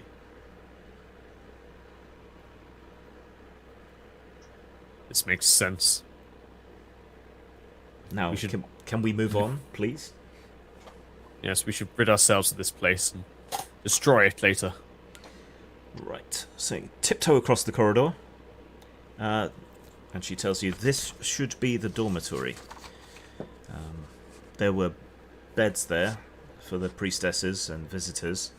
It seems likely to me that our enemy would use it as a barracks, but surely the sounds of battle would have roused any creatures settled there. Still, we should be careful. Is there a door? There is a door, again with a smashed lock. Is it any? Just judging by the door, can I open it quietly? Chucking a flashbang, then close the door quietly back. You could, yes. I'll do that then.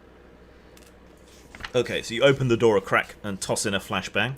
There's a loud bang, a flash of light.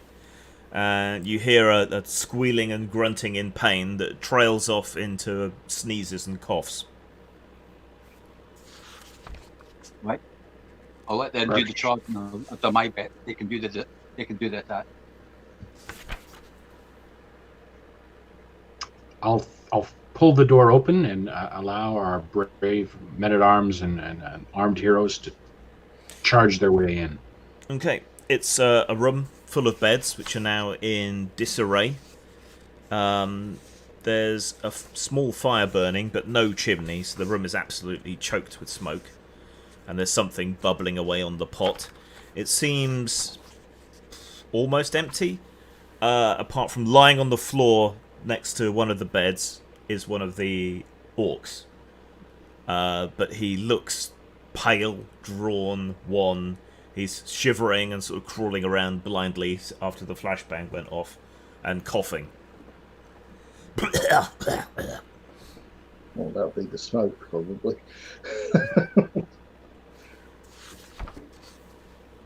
Carbon monoxide poisoning, maybe?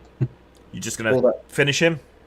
All that crap put on the skeletons. Hang on, back up. He might burst into spores or something. He's got is it the ag? Is it what they call it? Ague? Ague? A-G-U-E? The egg. The egg. But yeah, no one else knows that word. Well done. Eggs and pangs. I've sort of gone to just skewer him. Are you going to try and stop me? They did shout out, "Stop! Stay! Wait!" You're going to spit roast the orc? Lol. That's my plan. That's Friday's game.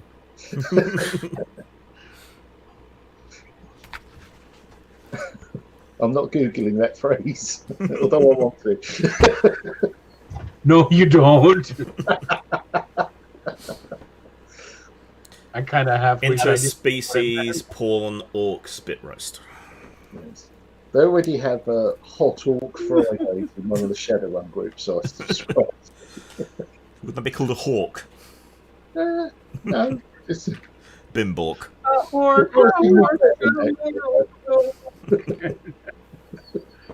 That's Miss all. Piggy was the original hork. Greened.com. Right. So anyway, So- yeah. Are you just going to kill him from a distance with your bow or something? Just to be safe? Yes. Okay. Yeah, you put an arrow through him. He can offer no resistance whatsoever. And you can step around the body. The bed where that orc was is drenched with sweat. You can see how wet all the blankets and sheets and so on are. And the whole pallet is surrounded by snot cloths in various states of disarray. There doesn't seem to be much of anything in here. A few spare rusty weapons and mail hauberks. A couple of crudely made barrels with some kind of fluid in them. You think the same stuff that you found on the orc's belts. And this bubbling pot of something. Is there I'll, anything I'll kind of stir up the bubbling pot of something to see what its constituent parts are. Okay. Well, it's not a fancy game if there isn't at least one hand in there. Yeah. I'll pick this up. Meat, a bone, and a single white puffy eyeball. Ah, that's the other thing. Yeah. Does the bone match anatomically to any creature I can identify? It's boiled down so much and softened so much you can't really examine it without it falling to bits. Okay. But it's of a size that could well be human. Or orc. Or orc, yeah. They're not fussy.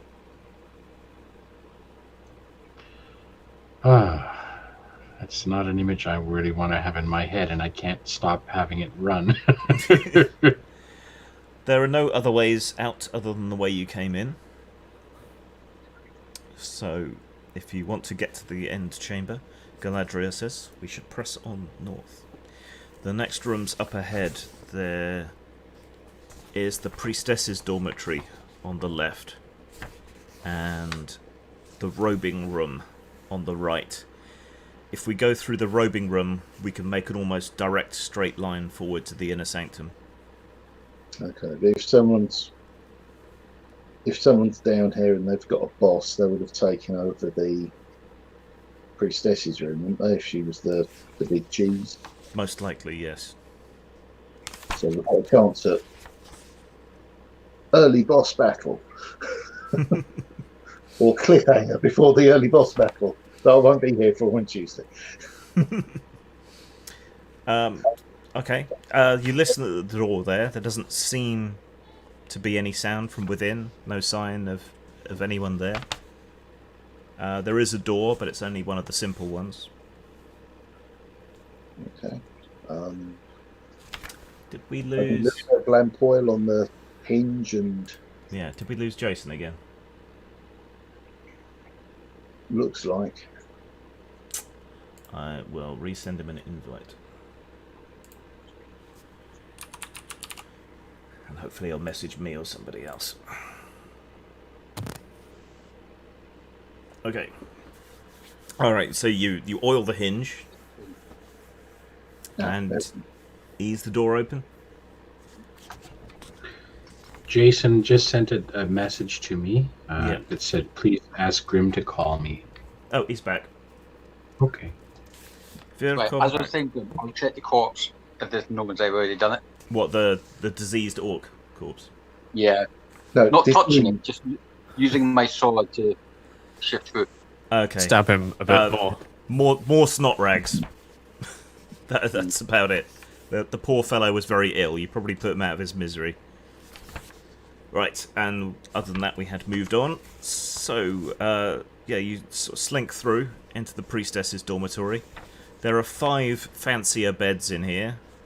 The linen that covers them is stale, I guess is the right word for it. There's a couple of corpses here, in a state of moderate decay. An armoured knight lays dead atop the body of a woman. It seems So a knight they went mountain. seems they stabbed each other. Suspicious. Oh. Is there a coat of arms or Uh, like that on the tabard. Hang on a second. So I need to get No, I this. wouldn't recognise it, but I'm assuming Sir Lane with his Yeah. background might.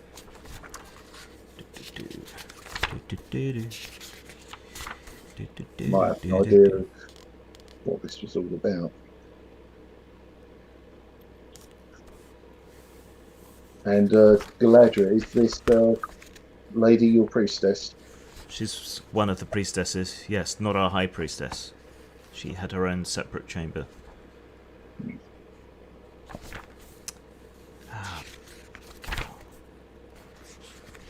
There was an encounter you had with this order of knights before on the ships. Capellas? Capellars, yes. I think that's right. Can't find the reference. Okay, but yeah, he bears the symbol of the Capellar Knights, who are known for their zealotry. Okay, so how long has this guy been dead? A month or less. Hard to tell. So if these guys were the... That doesn't work, 'cause they wouldn't ally with orcs or undead, would they? No.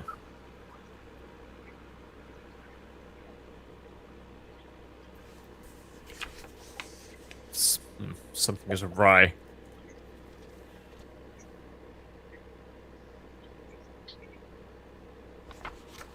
They don't look... Do they look diseased or... No, they don't look diseased. They died from violence. When you say they're known for zealotry, do you mean in defense and expansion of the one true faith in Ellisland? Yes, they were particularly violent and faithful and zealous crusaders. And They would be Balor worshippers, yes. yes, so they would be here to cleanse and purify.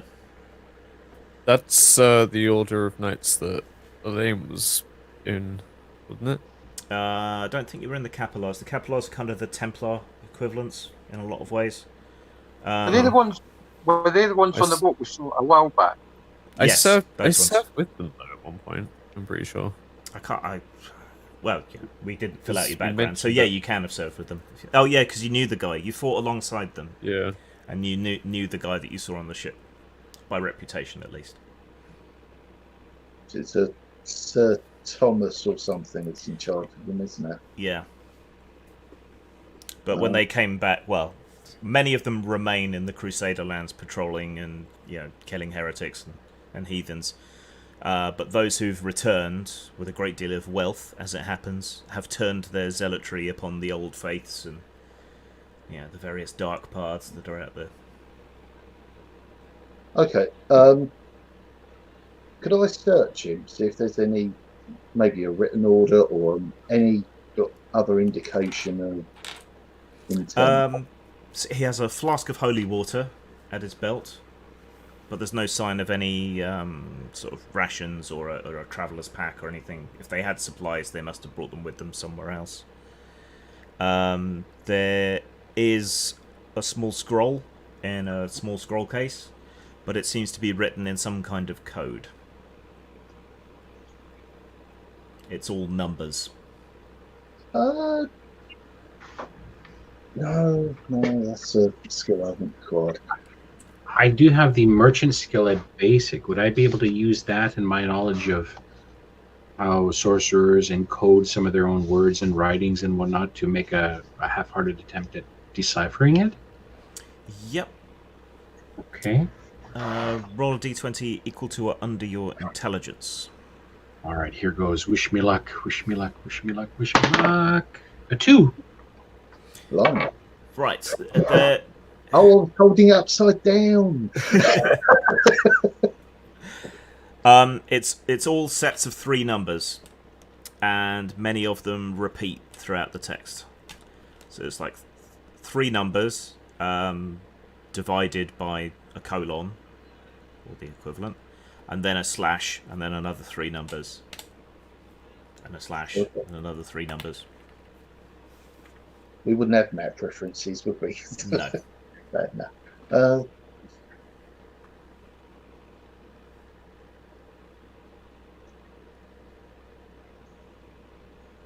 Okay, we've got a lot of languages between us. So we start off with... Can Elaine and Abbas make intelligence rolls, please? So start off with Bakil as the language group we're looking at. I look forward to failing. Ooh, Oh, I may have succeeded. I succeeded big time. I rolled a 1. I also succeeded. Okay. You recognise some of the sets of the 3 numbers as familiar book, chapter, verse from the Book of the True Faith. Well, would either of you have a bibble about your person? Oh, they've probably got it memorised. What Hello, passage? something happened and then something else happened. Yes, I can remember. Something about bears and men. Yes. Obvious. May partake of the sloths and the wallabies And the honey badgers. and the honey badgers and the puffins. Right, so that gives you passages, but there doesn't seem to be any particular rhyme and reason to which passages. They don't really relate to each other or support each other's points or anything. First letters of the words. Aha! It falls into place. Damn, I'm good. It was that all the second letters or the third, because there was only... Brother Militant, we have located a temple of darkness, and your unit, your squad, is designated to purge it. A messenger will arrive separately with a map. Gather your brethren and prepare yourselves for battle. Well, they I'm just must going to have- slowly look over at Galandria. So, you didn't believe me the first time. She's oblivious, just sort of poking through the belongings in here. We've been speaking in at least pig Latin. Because,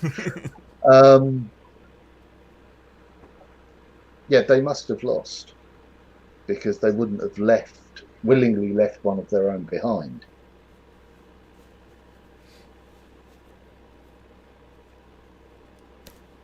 Or, driven away, if not wiped out.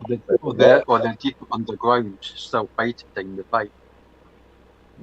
Well, it's been a month. We saw no sign of a camp outside or anything like that. True. It's still the right passageway, but not gone yet. Well, yeah. So this Sun Knight is obviously went away for a bit of nookie.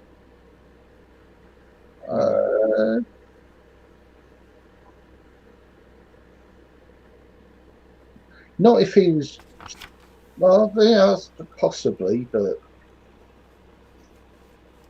I think there'd be more of the mentality that would contaminate themselves if they indulged in that way. Well, Sir Elaine would know that the Capillars swear oaths of chastity. Yeah, but oaths are made to be broken. Is confession a part of the faith as well? So even if you Yes. indulge in a sin, much like Catholicism, so that's kind of a license to sin and then go seek forgiveness. Yeah. And, I slew and murdered in the name of you, but it's all good now. I said sorry. Yeah, that's more of a feature of the sort of high Celentine church from the continent. Less so the more sort of rustic faith of Ellisland. In that case, kit, armor, weapons, anything useful on them? He doesn't have anything magic. I mean, there's the holy water that you can take from him. Galadriel's already taken the necklace and rings and so on off the woman's corpse.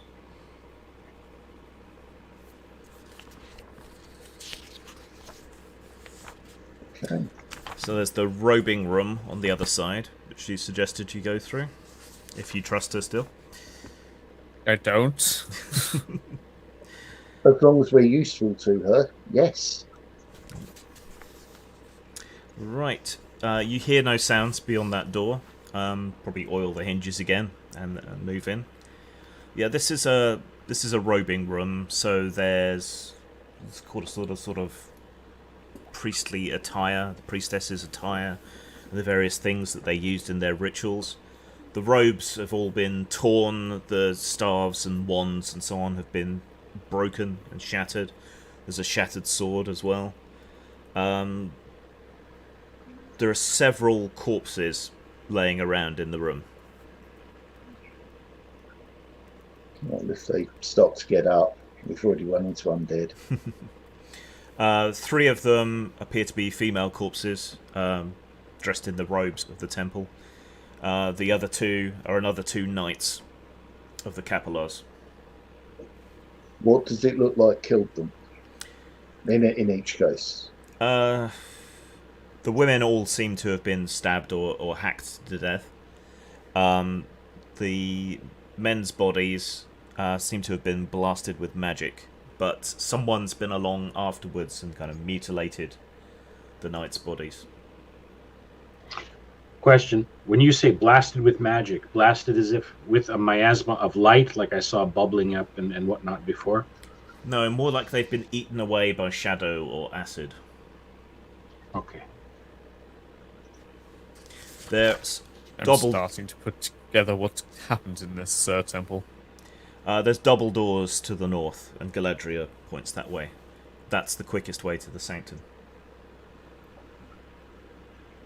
I've also had an Okay, origin. Galadriel. What?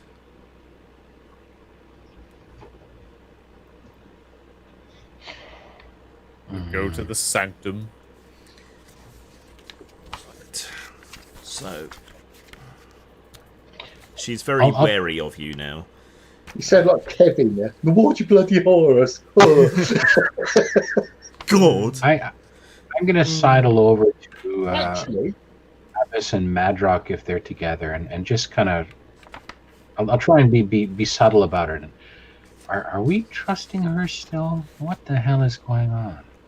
I don't trust That's her all. at all. said, as long as we're useful, but as soon as we're not, expect treachery. Exactly, that's what I think. We I'm just imagining we're all sort of like whispering in the distance. Like, she's like watching us, like. What? Does my butt look big in this? Oh, I'm so confused. I just don't want to be a super paranoid player just because I should expect treachery at every turn, but. Right, through the double doors. We have the evidence. Through the double doors, you process down a long stone corridor. The stones on the walls are carved with spirals and the occasional eye, and there's another double door at the far end. The eye of Baylor, possibly. Could be. Yes. Right, listening at the door. You hear nothing beyond, and Galadriel eases it open. Right, this is the biggest chamber you've been in so far. Unlike the rest of the chamber, this is fitted out with dressed stone, black marble slabs veined with quartz. There's an altar at the far end, with a solid onyx idol, again resembling Balor, with eyes of red gold and a leering forked tongue face. Eyes, plural. Yes. One small, one big.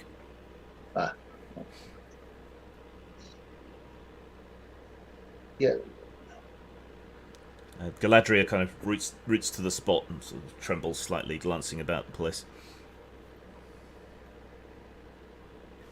So you know something we don't?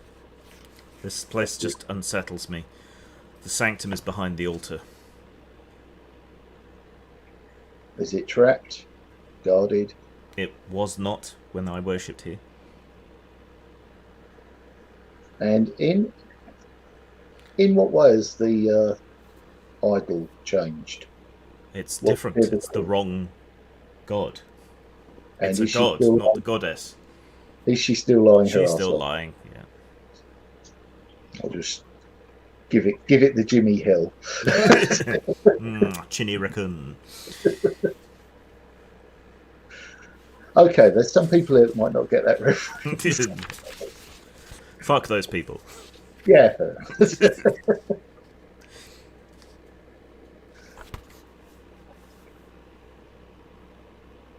Okay. Well, No other exits out?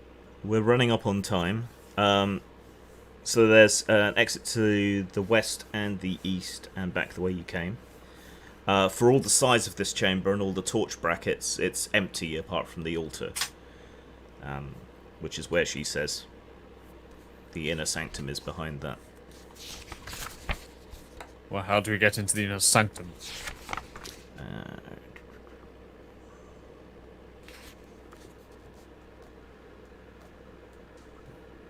I can do locks, but I can't do traps. There are catches behind the statue, or there were when it was a different statue.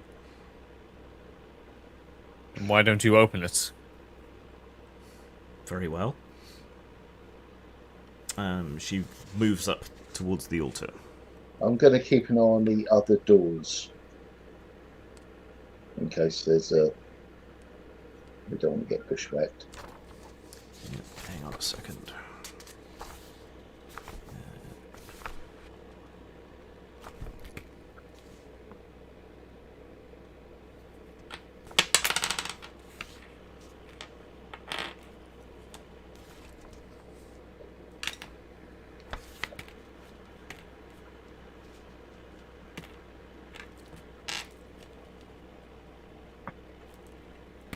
Oops.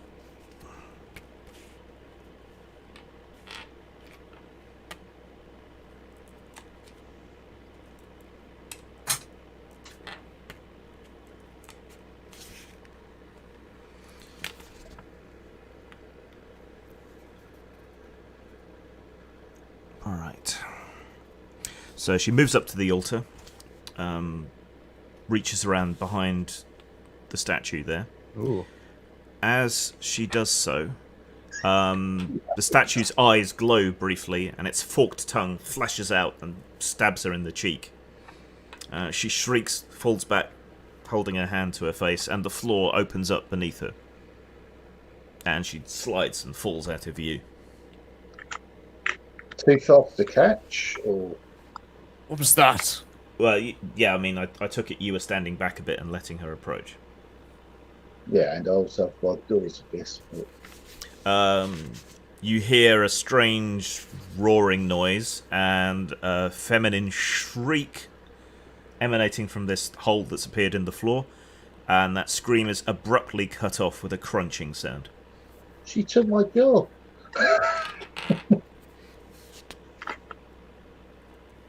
Do the doors fly open and we get ambushed now, or No.